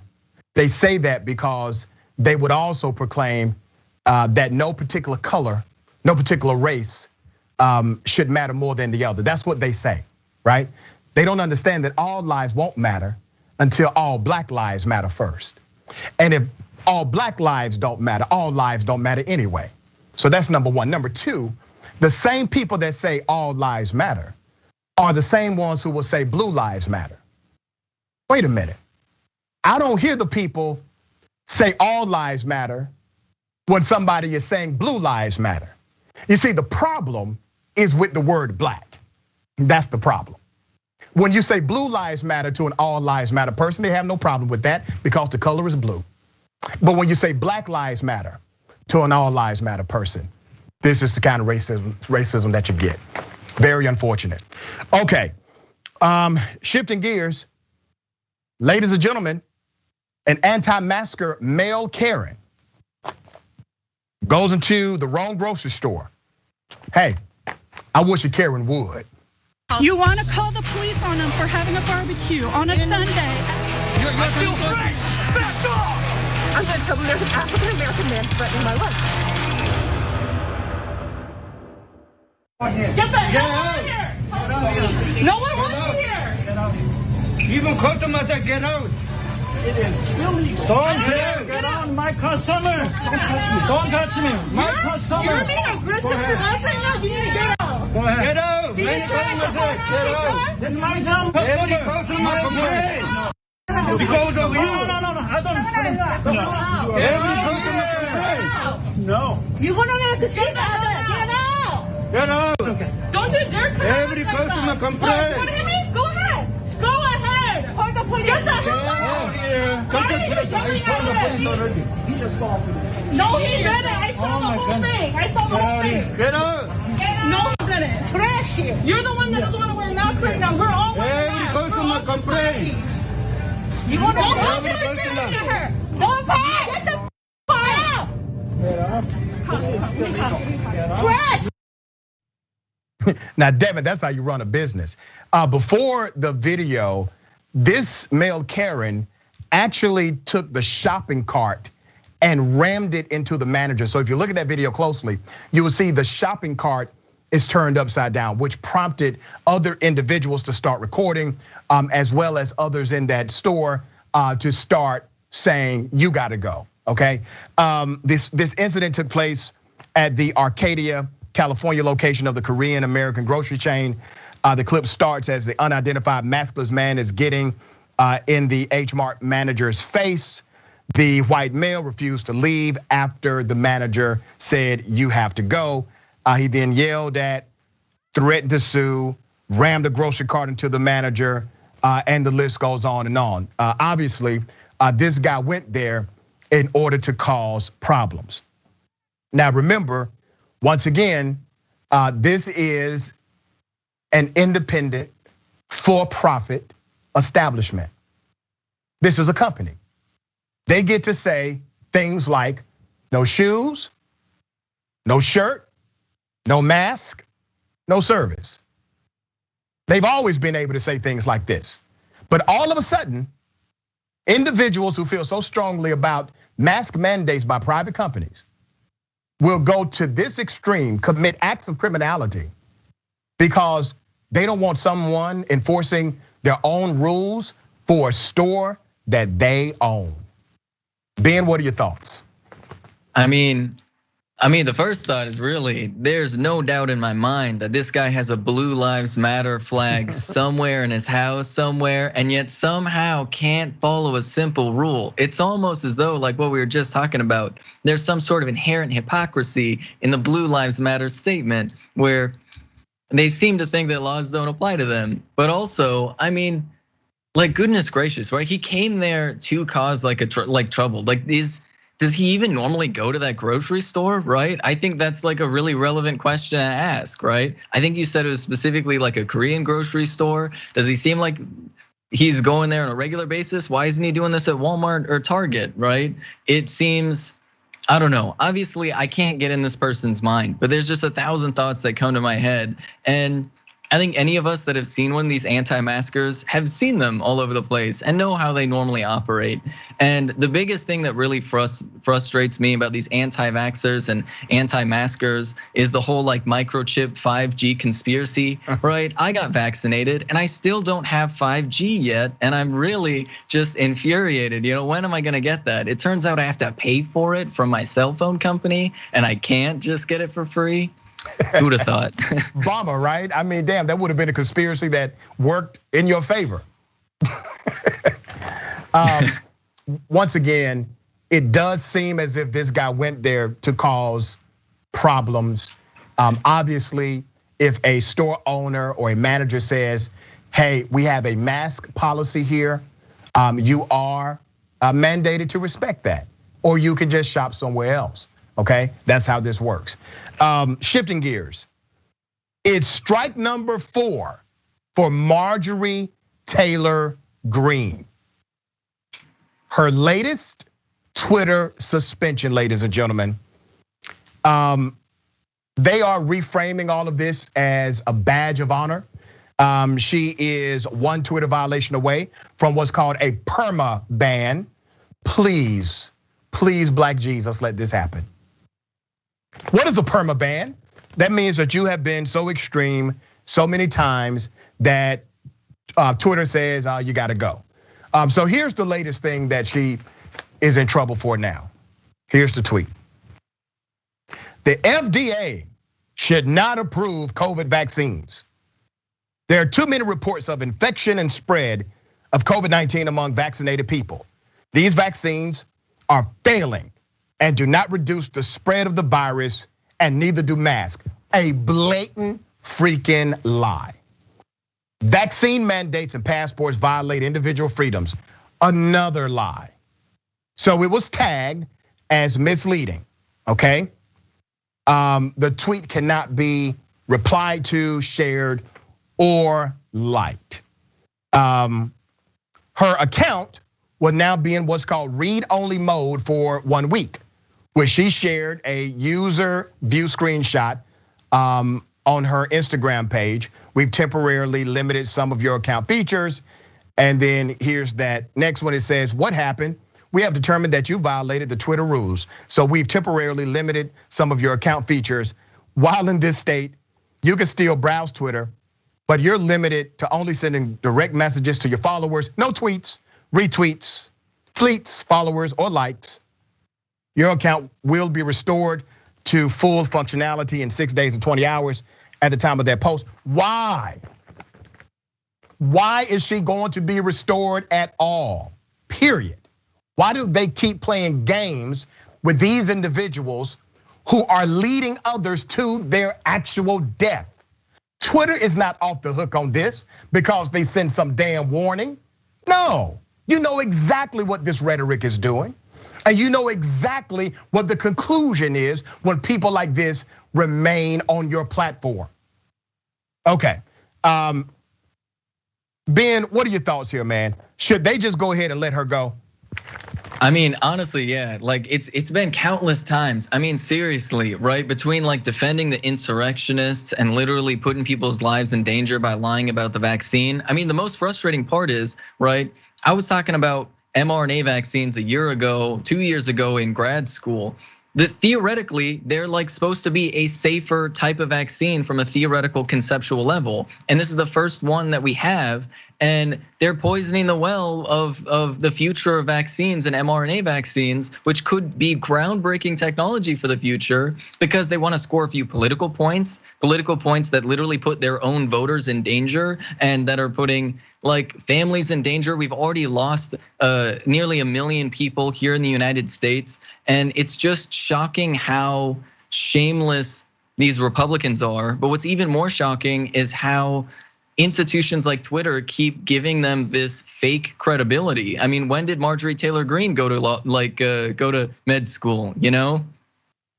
Yeah. Not at all, you know?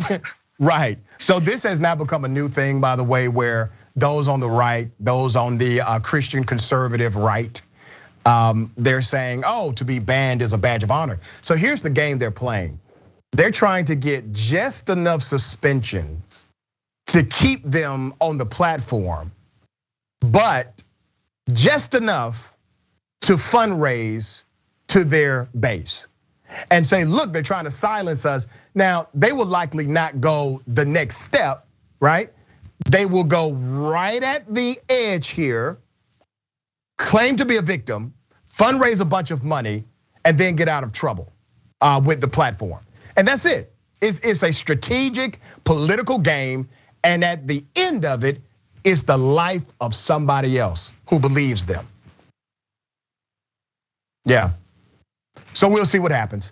All right, we got more on the other side. Is indisputable. Stick and stay.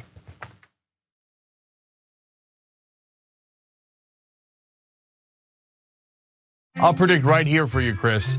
I think Donald Trump will leave office before his term is up. He'll be humiliated, embarrassed, and I know him. He's not going to want to lose, and he's going to run for the hills. You got that bet all day long. Okay, let's get after it. Now, so look, Jake has made some good predictions, and this is in good fun. I could not disagree more. There's no bromance between the two of them. You got that bet all day long, Janky, you. Oh, you stop. In the meantime, let's call him out on the damage. No, but I just got a Roku set. Did basically a little bit of channel surfing, and I was like, there we are. Yeah. There we are. And then I turned it on, and it was John and Brett on Damage Report making fun of me. Oh no. So you are so busted. I even took a picture of it, okay? They're talking about my predictions. I got a new prediction for you, John Iadarola. You're doing a show that's blowing the doors off everybody. Young Turks is the largest online news network, not a big deal. We're gonna rock the boat. We're gonna be counter-establishment. We're gonna tell people the truth to the best of our abilities. We're so sick of this corruption. We're not the robots on TV. I actually care about the news. Guilty, I care. Fourth day on Occupy Wall Street. Last night we launched Wolfpack. It's us pushing our ideas out there, trying to help the country in every way that we can, trying to make this place just a little bit better. Reporting from the Hillary-Bernie debate, I gotta be honest, you know what we do, we cover it for real. For us, this system isn't working. Free and fair elections. And when he told the cops that day, when they came to drag her away, and he said, if you're gonna chain her, you're gonna chain me. If you're gonna arrest her, you're gonna arrest me.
Hi, I'm Bartholomew Joseph Kyle. I do audio for the main show, The Young Turks. I also do audio for Post Game. I started in 2006. I met Cenk Uygur at the Iraq for Sale screening that was directed by Robert Greenwald. And watching that, I want to figure out a way to be part of something that's genuine and authentic.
All right, welcome back. We got a lot of viewer comments. Let's get to it.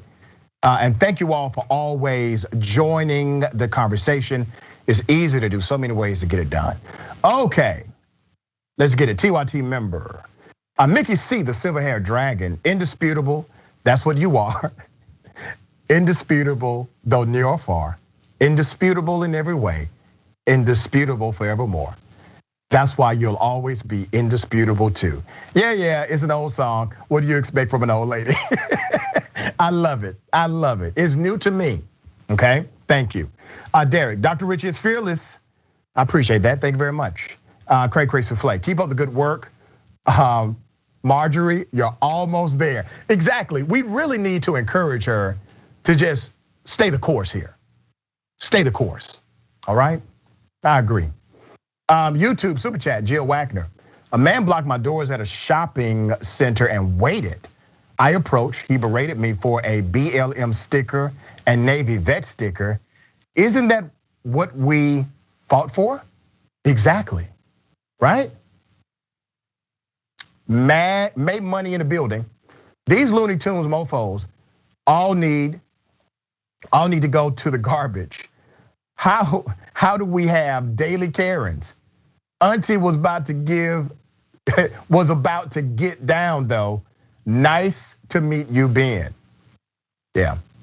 Bernie, Kiwi Dragon, he repairs trailers, but he talks like he needs his own wagon to fix. Sorry, couldn't resist the pun. That's funny, I like that. Thank you, Jan, for upgrading your membership to tier 3. Bless you. Mark, I wish a Rocky would.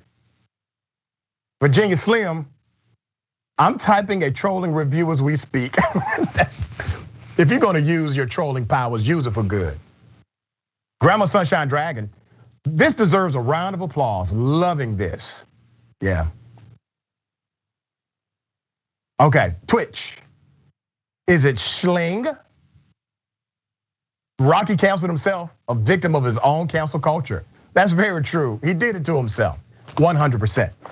Okay, ladies and gentlemen, let me go now to Senator Rand Paul, Kentucky Republican. And he has now been suspended from YouTube for 7 days for a video claiming that masks are ineffective at fighting COVID-19, according to a YouTube spokesperson. So once again, he is following in line with other conservatives who are just trying to get suspended from different platforms. This resulted in a first strike on the channel, which means it can't be uploaded, or the content can't upload for a week per our long-standing 3 strikes policy. We apply our policies consistently across the platform, regardless of speaker or political views, and we make exceptions for videos that have additional context, such as countervailing views from local health authorities, okay? That makes sense. Here's a tweet that he sent out. A badge of honor. Really? Is it not obvious to everyone that they're just trying to use the penalty phase of all of these platforms in order to get some juice from their red meat base, right? Here's why YouTube suspended him. YouTube indicated that examples of the offending content in the video included the line, and I quote, "Most of the masks you get over the counter don't work. They don't prevent infection." It also included the quote, "Trying to shape human behavior isn't the same as following the actual science, which tells us that cloth masks don't work." Here's what I promise you will not happen. Senator Paul and others, they will not go the distance on this stuff. They won't actually get completely sidelined on these social media platforms. They will go just far enough to make a big deal about it, raise money, send out emails, call themselves a victim, and then magically they will stop saying these crazy things on social media and other places. Ben, what are your thoughts here? I mean, I am really shocked to hear that one of the largest multinational corporations in the world, Google, is apparently somehow secretly like this leftist organization that's out to police these right wingers. I mean, that's really, really shocking because last time I checked, the left wasn't too keen on giant companies. So it's weird to see Google doing that, or wait, maybe Rand Paul is just lying. And they do this on a regular basis, right? Because they like to present this narrative that they're oppressed, right? Nothing like, especially white right wingers love nothing more than to pretend like they're the victim, they're the ones who's oppressed, which is why they have to make it illegal to teach critical race theory in schools, even though nobody's doing that in elementary schools. Why they have to like do all these ridiculous things, and they say Google is silencing them and Facebook is silencing them, despite the fact that like Ben Shapiro is always trending on Facebook for apparently no reason.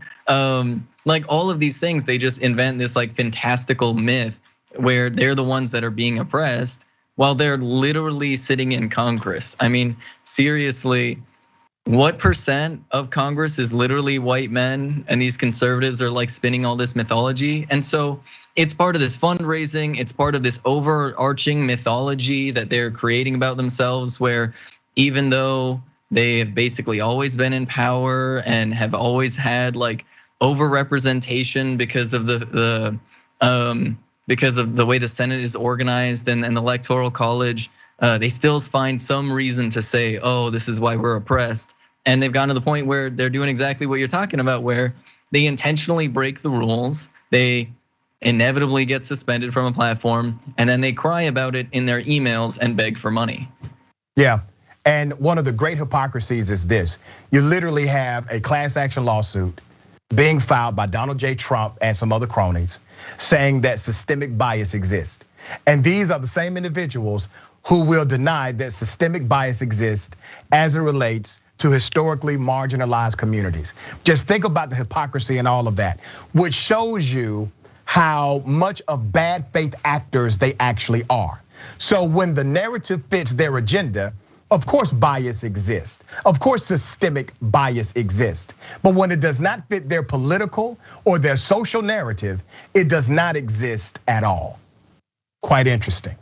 Okay, ladies and gentlemen, a pro-Trump Army veteran has been sentenced up to 10 years for shooting a car full of black girls. I kid you not. His name is Michael McKinney, 26 years of age, injured a then 15-year-old black girl during the parking lot shooting. He has now been sentenced up to 10 years. Hopefully he does serve all of that time. Here's a picture of this scumbag.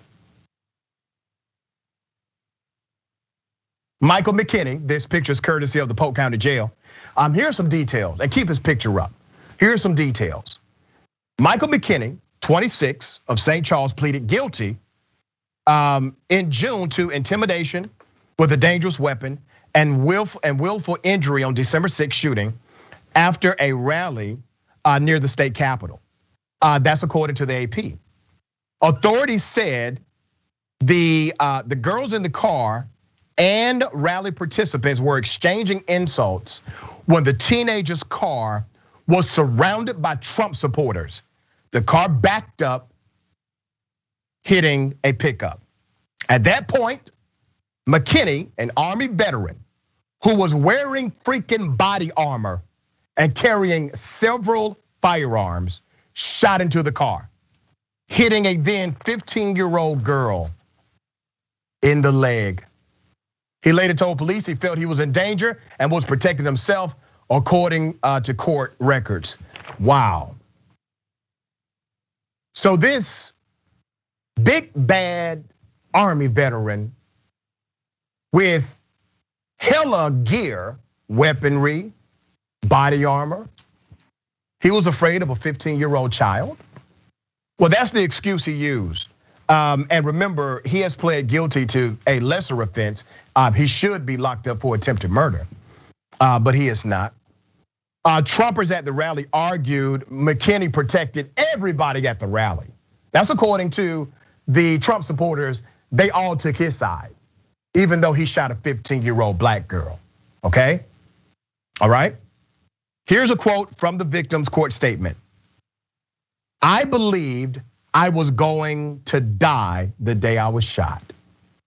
I didn't know if I would be able to walk again. I'm a 16-year-old young lady. It happened when she was 15, she's 16 when she gave the statement. I'm a 16-year-old young lady and would love to love myself. But it's hard when I look at my scars and remember the events of December 6th, 2020. McKinney later apologized to the girl in court before the judge handed down 2 sentences to run concurrently, maximum of 10 years. There is also no mandatory minimum. So this cat could literally serve months, maybe a year, and then get out on parole. A damn shame. Ben? Yeah, his statements really speak to a huge trend that's happening in the United States, which really is this constant fear mongering, especially in the media, especially in news reports, local news reports, and even outlets like liberal outlets like CNN. They will do this where they paint this picture of black Americans as being scary, even children. And anytime they do crime reporting, it's incredibly racialized. There's racialized portrayals of black Americans as being violent or criminals in television and movies and all these things. And it really is this society level way of doing jury rigging where you can have these people, the reason why they immediately jump to, oh, I was afraid for my life, even though there's literally no reason for it, is they are banking on racist juries existing. That is what they're doing. They are banking on the idea that people have adopted these racist views and that people on the jury will view blackness as something that is a threat when it's really just existing. That's right. Very well said, brother. It has been a pleasure having you on Indisputable. Ben, tell people how they can check you out and follow you. Yeah, most definitely. If you want to follow me on Twitter, I see lots of posts. That's Benjamin Carollo on Twitter. I'm also gonna be on Galaxy Brain on the Twitch channel for the Young Turks this Friday at 4 p.m. Eastern time. And I'm on Rebel Headquarters now. So if you wanna check out those videos on Facebook and YouTube, that's where you'll be able to find those. Make sure you check out the big homie Ben. He does remarkable work. All right, thank you so much, my brother. Appreciate you, man. Yep, thank you. Stick and stay, it's Indisputable.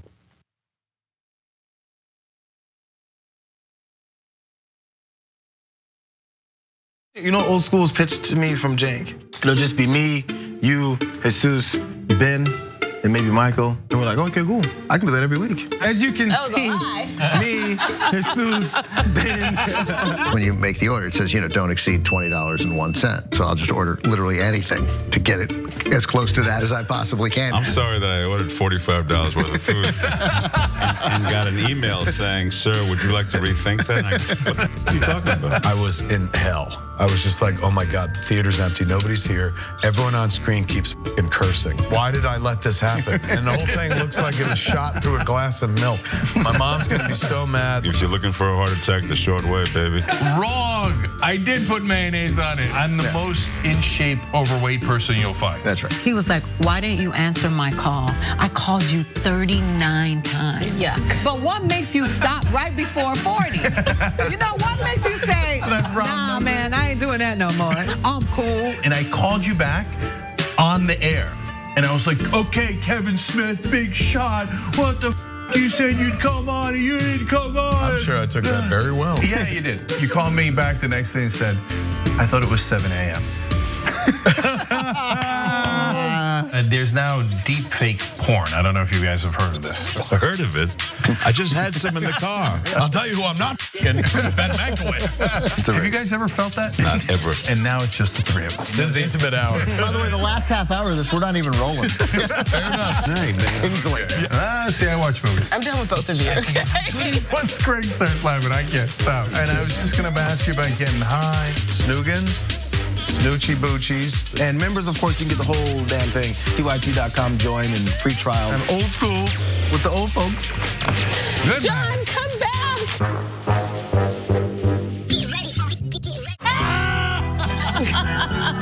Field goal here. It's time to switch to beer. Oh, man. Oh, God. Do your best. He's a little like.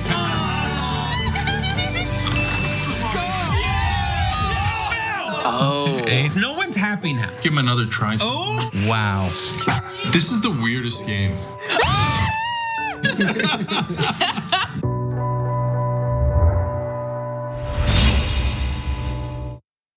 I'm Brett. I would like to refer to this segment as the Do I Still Have This Talent show. So I want to see if I can play harmonica without my hands.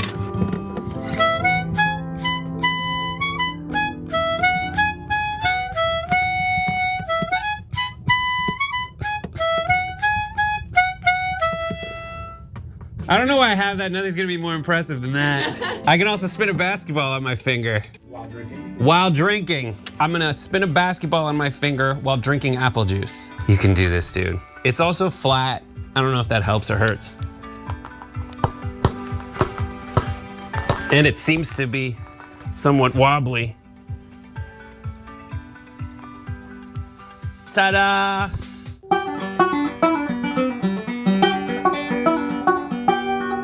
Nope, I don't know how to do this one. This one's a fail. Nope. Oh God, I'm so mad.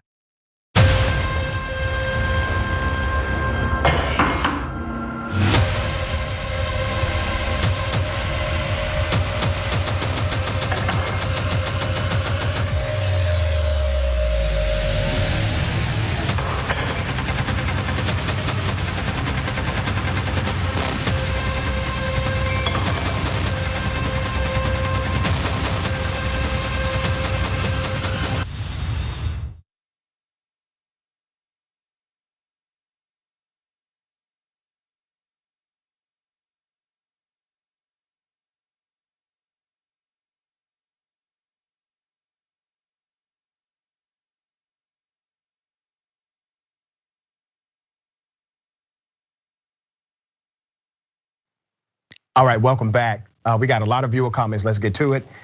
Mickey C, the silver-haired dragon. Oh my God, new to you, eek. How can you not know Nat King Cole's Unforgettable? Just cause it was about 30 years before you were born. Laughing my A off. Mickey C, don't try me like that. Don't do that. You know good and damn well, I am very familiar with the song, okay? All right, thank you. And the remix, by the way. That was done by the daughter. Familiar with that one too. All right, Kevin the First. Senator Paul needs another lawn lesson session. I just realized what that meant. Yeah, okay.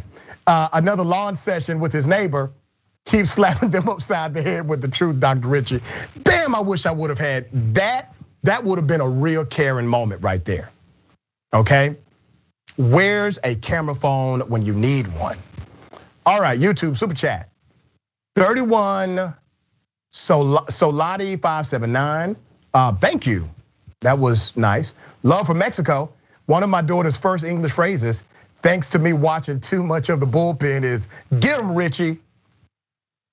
Oh, your daughter is going to be a champion among champions. Kinky Streets. Daily Karens come with phone cameras, with free phone cameras, who knew? Gary says, I love Dr. Rich, I love you back. Little Monkey says, greatest platform on YouTube, appreciate the honesty and your guest. Thank you for that. Twitch, Cinder Flame. These are the guys you can't trust with a condom, much less a mask. You all right. Yeah, okay. Ladies and gentlemen, remember these things. Take care of yourself, take care of each other, and take care of this planet. And remember, the truth is always indisputable. Ladies and gentlemen, welcome to the bullpen.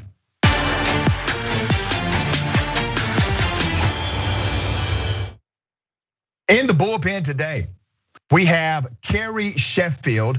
Ms. Sheffield is a senior fellow at Independent Women's Forum. She has a long, extensive career in broadcasting and reporting, Political and The Hill. She used to be a reporter for.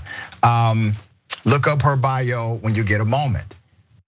Ms. Sheffield, Thank you for being on Indisputable. Dr. Ritchie, thanks for having me. Absolutely. So today we're going to chop it up about CRT, critical race theory. So I do not want to presume what you believe about critical race theory. So let me just ask you, what are your thoughts about critical race theory?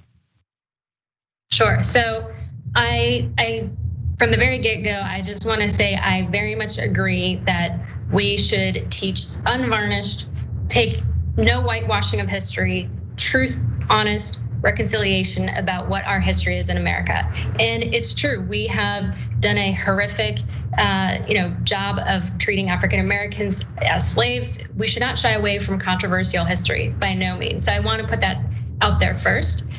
We need to go over it all, not just slavery, but also Jim Crow, segregation, all of it. My issue, though, is that I think that CRT takes it a step further and then basically rejects Dr. King's wish, rejects the idea that he said that we should look at each other by the content of our character and not by the color of our skin. And so that's where a lot of people, including myself, are pushing back, at least on the way it's being presented in schools today, which is to divide people based on race. That if you're white, you are inherently, no matter what you do, genetically, you are a suppressor. And if you are Black or Latino, or especially Black or any minority, you are inherently oppressed. I just think that that is toxic, and I think it's gonna trap people and it's gonna create a paranoia between the races at a time when we need to be coming together. You know, I really do take offense when people misuse the word and the philosophy of Dr. Martin Luther King Jr. So what you just stated was inaccurate. Dr. King actually believed in the tenets of critical race theory. I will give you an example. Dr. King said that for Black people to gain an economic footing in America, the American government needs to do a massive social program known as universal basic income for Black people only. Why? Because he believed that the issue was no longer the individual racist in America, but in fact the system itself. And the system he was talking about in particular was the system of economy. And he said in order to correct this system, you can't correct it by white people saying it's okay for you to eat at our restaurants or it's okay for you to stay at our hotels. You literally have to remedy the problem by way of a system approach.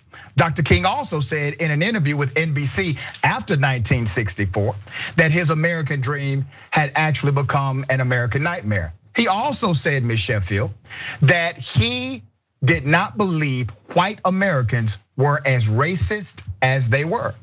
His popularity during the era that you're talking about was at 6%. The nonviolent Dr. King that you celebrate today, only 6% of white Americans had a favorable view of him. He talked about the system approach as it relates to the military and how the Vietnam War was a war that sent Black people off, Black children off to be slain, when domestically they had no respect at home. So when you take one excerpt from one speech out of context in order to apply it to a macrocosm of his philosophy, it simply doesn't fit. Dr. King believed that many of our challenges in the United States of America could be connected back to a system reality rather than just individual racist people.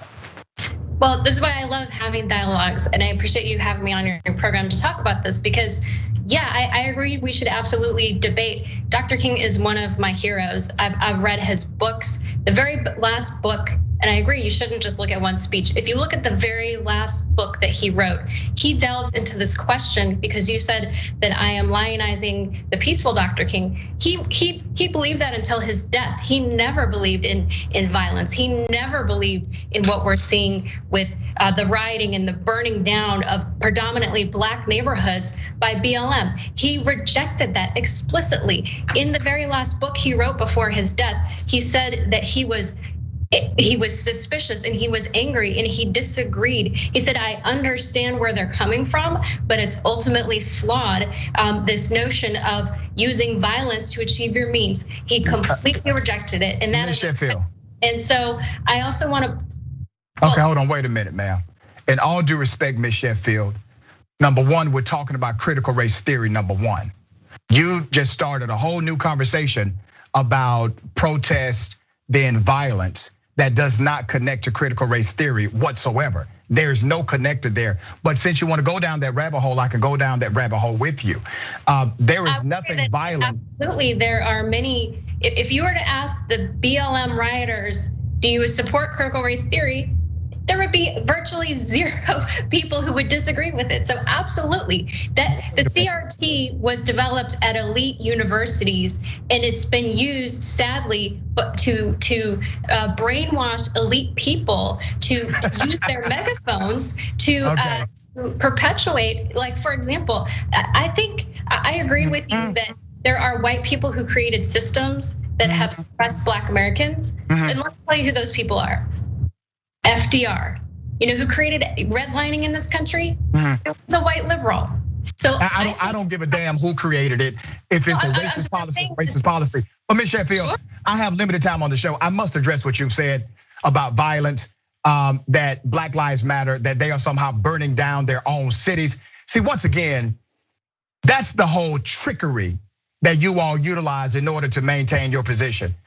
Black Lives Matter as a movement, and Black Lives Matter as an organization, they have never burnt down any community. And I will ask you, how many members of Black Lives Matter have been arrested for terrorism? How many? When you're talking about, I guess it depends. How many members of Black Lives Matter have been arrested for burning down their own communities? How many members of the group have been arrested for that? That's called terrorism. How many members of Black Lives Matter, because you said these are Black Lives Matter protesters engaging in violence. How many of them have been arrested for it? Minnesota, we're talking about. How many have been arrested, madam? If you invite me back, I will give you a detailed list. Okay, next time have your facts together before you come into the bullpen. The answer is zero. Not one member of Black Lives Matter has ever been arrested for destroying property or burning down a building. However, you have plenty of individuals who were connected to the terrorist attack that took place on January 6th that were connected also to what? Trump campaign, Trump supporters, Trump congressional people, Trump surrogates. Would you like me to blame you for what happened on January 6th? Or would you like me to blame the people that engaged in that activity only? Which one would you like me to do? The philosophy of critical race theory is trying to pit races against each other. No. And that is not a philosophy that is not correct. Donald What is Trump critical race taught. theory? It is not a philosophy that I believe. What is critical race theory? Critical race theory is a belief that there is inherently oppressors and the oppressed. That no matter what you do, the color of your skin in America will put you in a camp. That's not what critical race theory teaches. That's what it teaches. I mean, no, it does not. I teach, madam, I've been teaching critical race theory before it became a great evil for you all. I've been teaching critical race theory for 5 years. What you just said is inaccurate. That is not what critical race theory teaches. Critical race theory teaches that systems are biased against marginalized people. That's what critical race theory teaches. And you can de-emphasize individual racist people. In other words, according to CRT, if you eliminated most racist people in America, let's say all of a sudden, most racist white people woke up tomorrow and said, I am no longer going to be racist, right? It still would not change the inequity that exists connected to race, because the systems, as you have admitted on my program, the systems that exist are still in place. You admitted critical race theory on my show. You said these systems exist. Critical race theory only says you must analyze these systems so that you can find remedy to these systems. And that is the only way you will start actually creating equitable outcomes. But if you keep focusing on individual racist people without focusing on these systems, you will always have unequal outcomes. That's what it teaches. You agreed to that on this program, madam. I agree to you that absolutely there are systems that were put in place by white liberal racists like FDR, like LBJ. LBJ was a racist. So it's really sad that you want to politicize it. No, I'm talking about the structures. The structures of. Who wrote the Constitution? Were those liberals? Were those liberals that told me that I'm 3/5 of a man? Who wrote the Declaration of Independence that said Native Americans are savages. Who wrote that? The 3/5 of a person was put in place by the North to punish the South because the Southerners wanted to have the full representation, and they said, no, we're punishing you because you have slaves. That's why they put the 3/5 because the Northerners didn't like slavery. The Southerners wanted them to be as full. Here's the benefit that you have. You have a particular privilege. While you can argue and debate based on the nuances of what political party these folks subscribe to, I'm here telling you that as a black male, I do not give a damn what political party they belong to, because we have racist people that are Democrats, we have racist people that are Republicans, we have racist people that bear no party affiliation whatsoever. So their party affiliation means nothing to me. I'm trying to fight system oppression that exists in the United States of America, system oppression that you agree exists. So the question is, why are you not presenting a remedy to that systematic oppression? Okay, let me go through, if I can go through some of these policies, because we're in agreement here. And my problem politically, and then I'll get into the systems. Politically, I think it's heartbreaking and tragic that the Democratic Party has used black voters and exploited them to keep the systems in place. Systems, for example, like redlining. FDR, a white liberal, was the one who created redlining. He did it after World War II.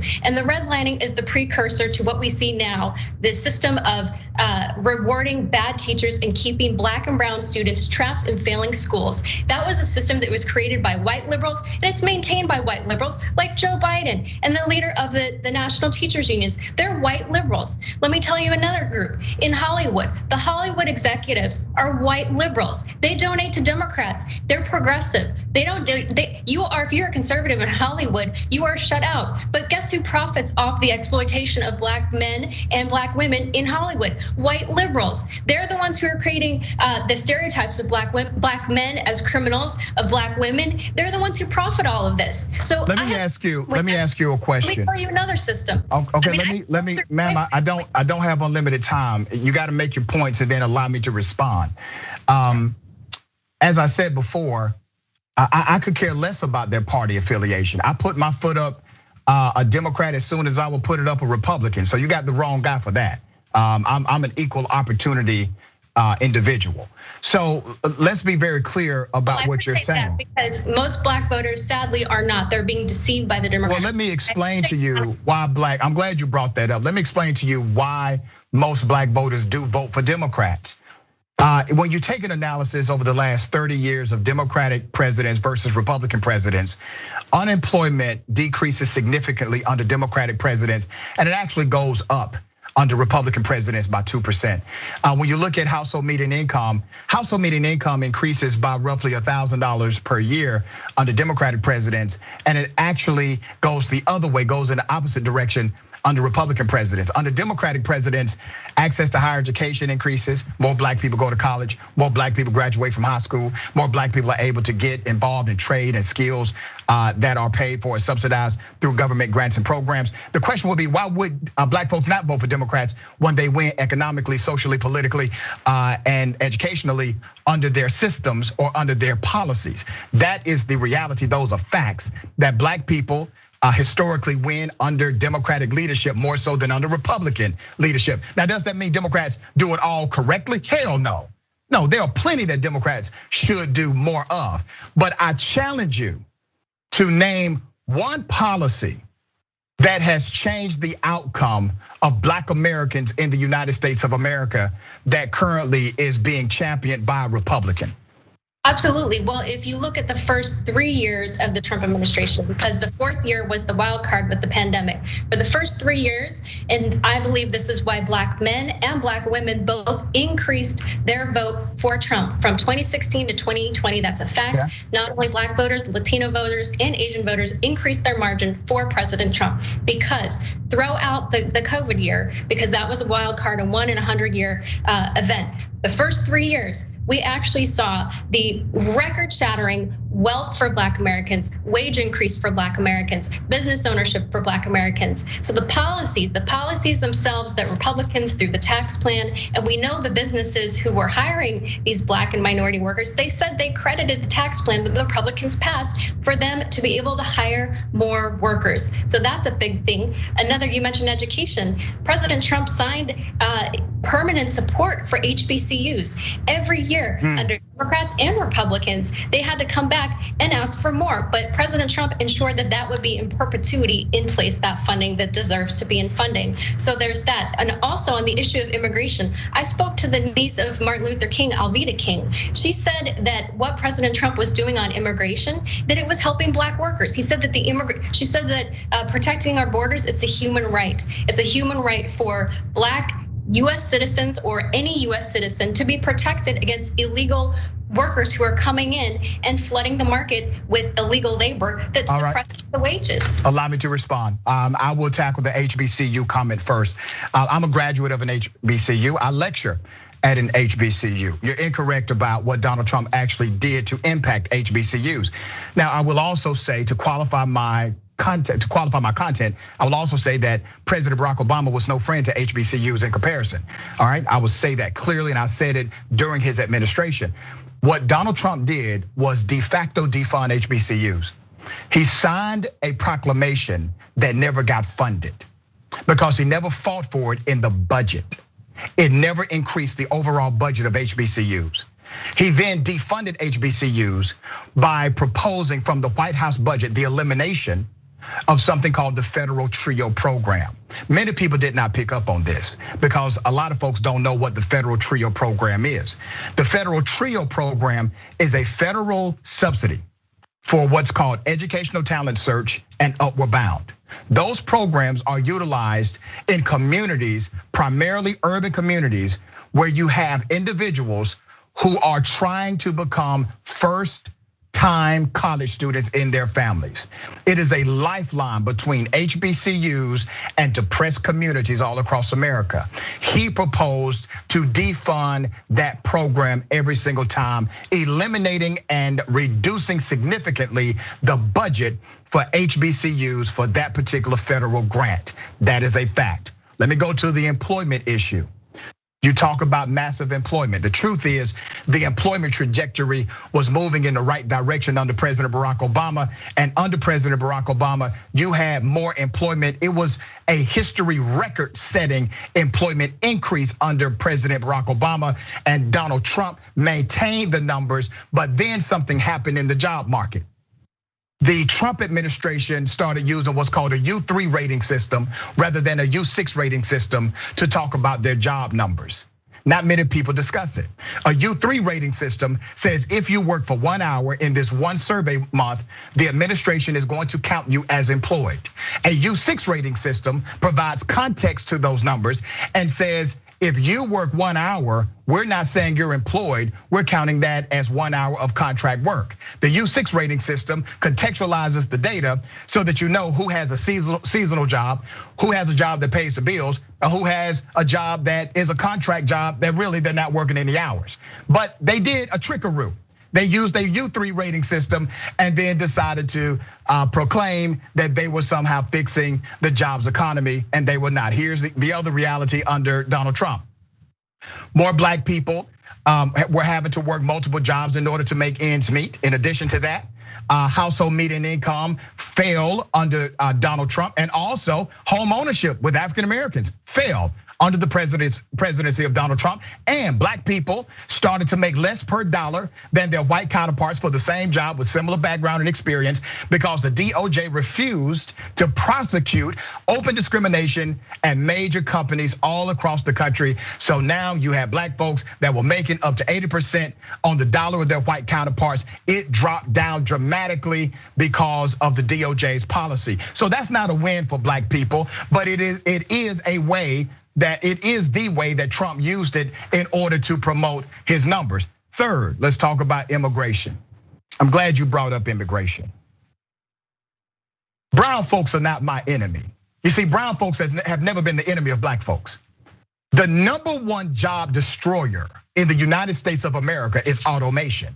Automation is the #1 job destroyer. But we don't talk about automation.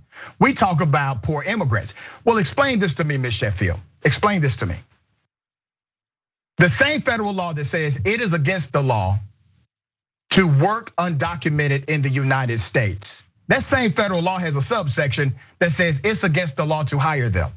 So why do I see 600 brown workers being arrested at a warehouse, but I don't see the CEO being taken away in handcuffs? I don't see the hiring manager being taken away in handcuffs. I don't see the HR director being taken away in handcuffs. Why is it that I'm only seeing the people who were doing the daily labor being taken away in handcuffs when it's a violation of the same federal law? Hey, I'm with you. These employers should not be hiring them, and they should be punished to the full extent. You and I are very much in agreement with that, absolutely. And the other issue, and I really appreciate that we're responding and we're having a dialogue about substance, because this doesn't happen. So I just want to thank you. So, but in terms of, like I said, go to the HBCU presidents themselves.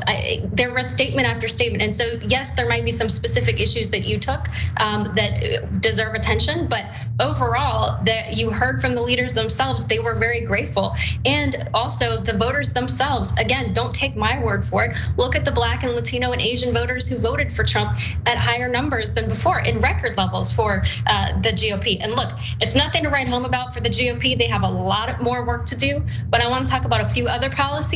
That includes criminal justice reform, the First Step Act, that over 90% Well, let's do this. I'm running out of time, but I do need to point out that Mitt Romney got more black votes than Donald Trump. So you can't just say, oh, Trump magically had more black people. No, Trump got a higher percentage both in 16 and 20 than Romney.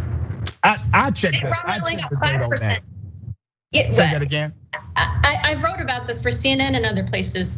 Romney only got 5% in 12, and I believe it was 6% for. It was definitely higher for Trump in 16. So you're saying went up. Okay, so Biden. I'm sorry, not Biden, but Romney got 5% from black folks, and you're saying Trump got 6% from black people. Yeah, again, it's not things to write home about. All right, I check it. Yeah, but go ahead. We got 2 minutes. I want you to have the final word. Go ahead.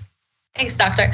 Well, so as I was saying, it's not just the other issues we're talking about, the campus assault reform. So Obama put in these things that denied due process when anyone on a college campus is accused of sexual assault. And Trump said, we're not gonna let that happen. And the #1 benefactor, according to a study of what Trump did on college campuses for people who are accused of sexual assault, it benefited young black men to allow them to have justice brought to them, because it's sort of the similar. I had one leader tell me that what was happening on college campuses, they ended up targeting young black men. It was like a Jim Crow era type. All right, policy. we have 1 minute. Ms. Sheffield, can you explain to me quickly why the Trump administration decided to defund re-entry programs, halfway houses, and took away the Pell Grant program inside of prisons that absolutely helped individuals not engage in recidivism after release? Well, I'd have to look at the specific details of that. I do know overall that recidivism and the First Step Act, and looking at what Trump did and his people, Jerron Smith, who's a friend of mine there, he worked with groups all over the spectrum. He worked with my friends with a number of civil rights organizations, and Jones. They were for this. So I'd have to look at the specifics of what you're talking about, but I do know. And that's fair. That it was something that was very much supported by many leaders on both sides of the aisle. Absolutely. And I wish they would have completed it by making sure the other variables, the wraparound services were in place as well. You can't take 1 step forward and then take 10 steps back on the policy and tell me it's a good thing. 0.02%, less than 1% of the black population was impacted by the First Step Act. That's just to provide some context. Ms. Sheffield, it's been a pleasure to have you on Indisputable. Thank you.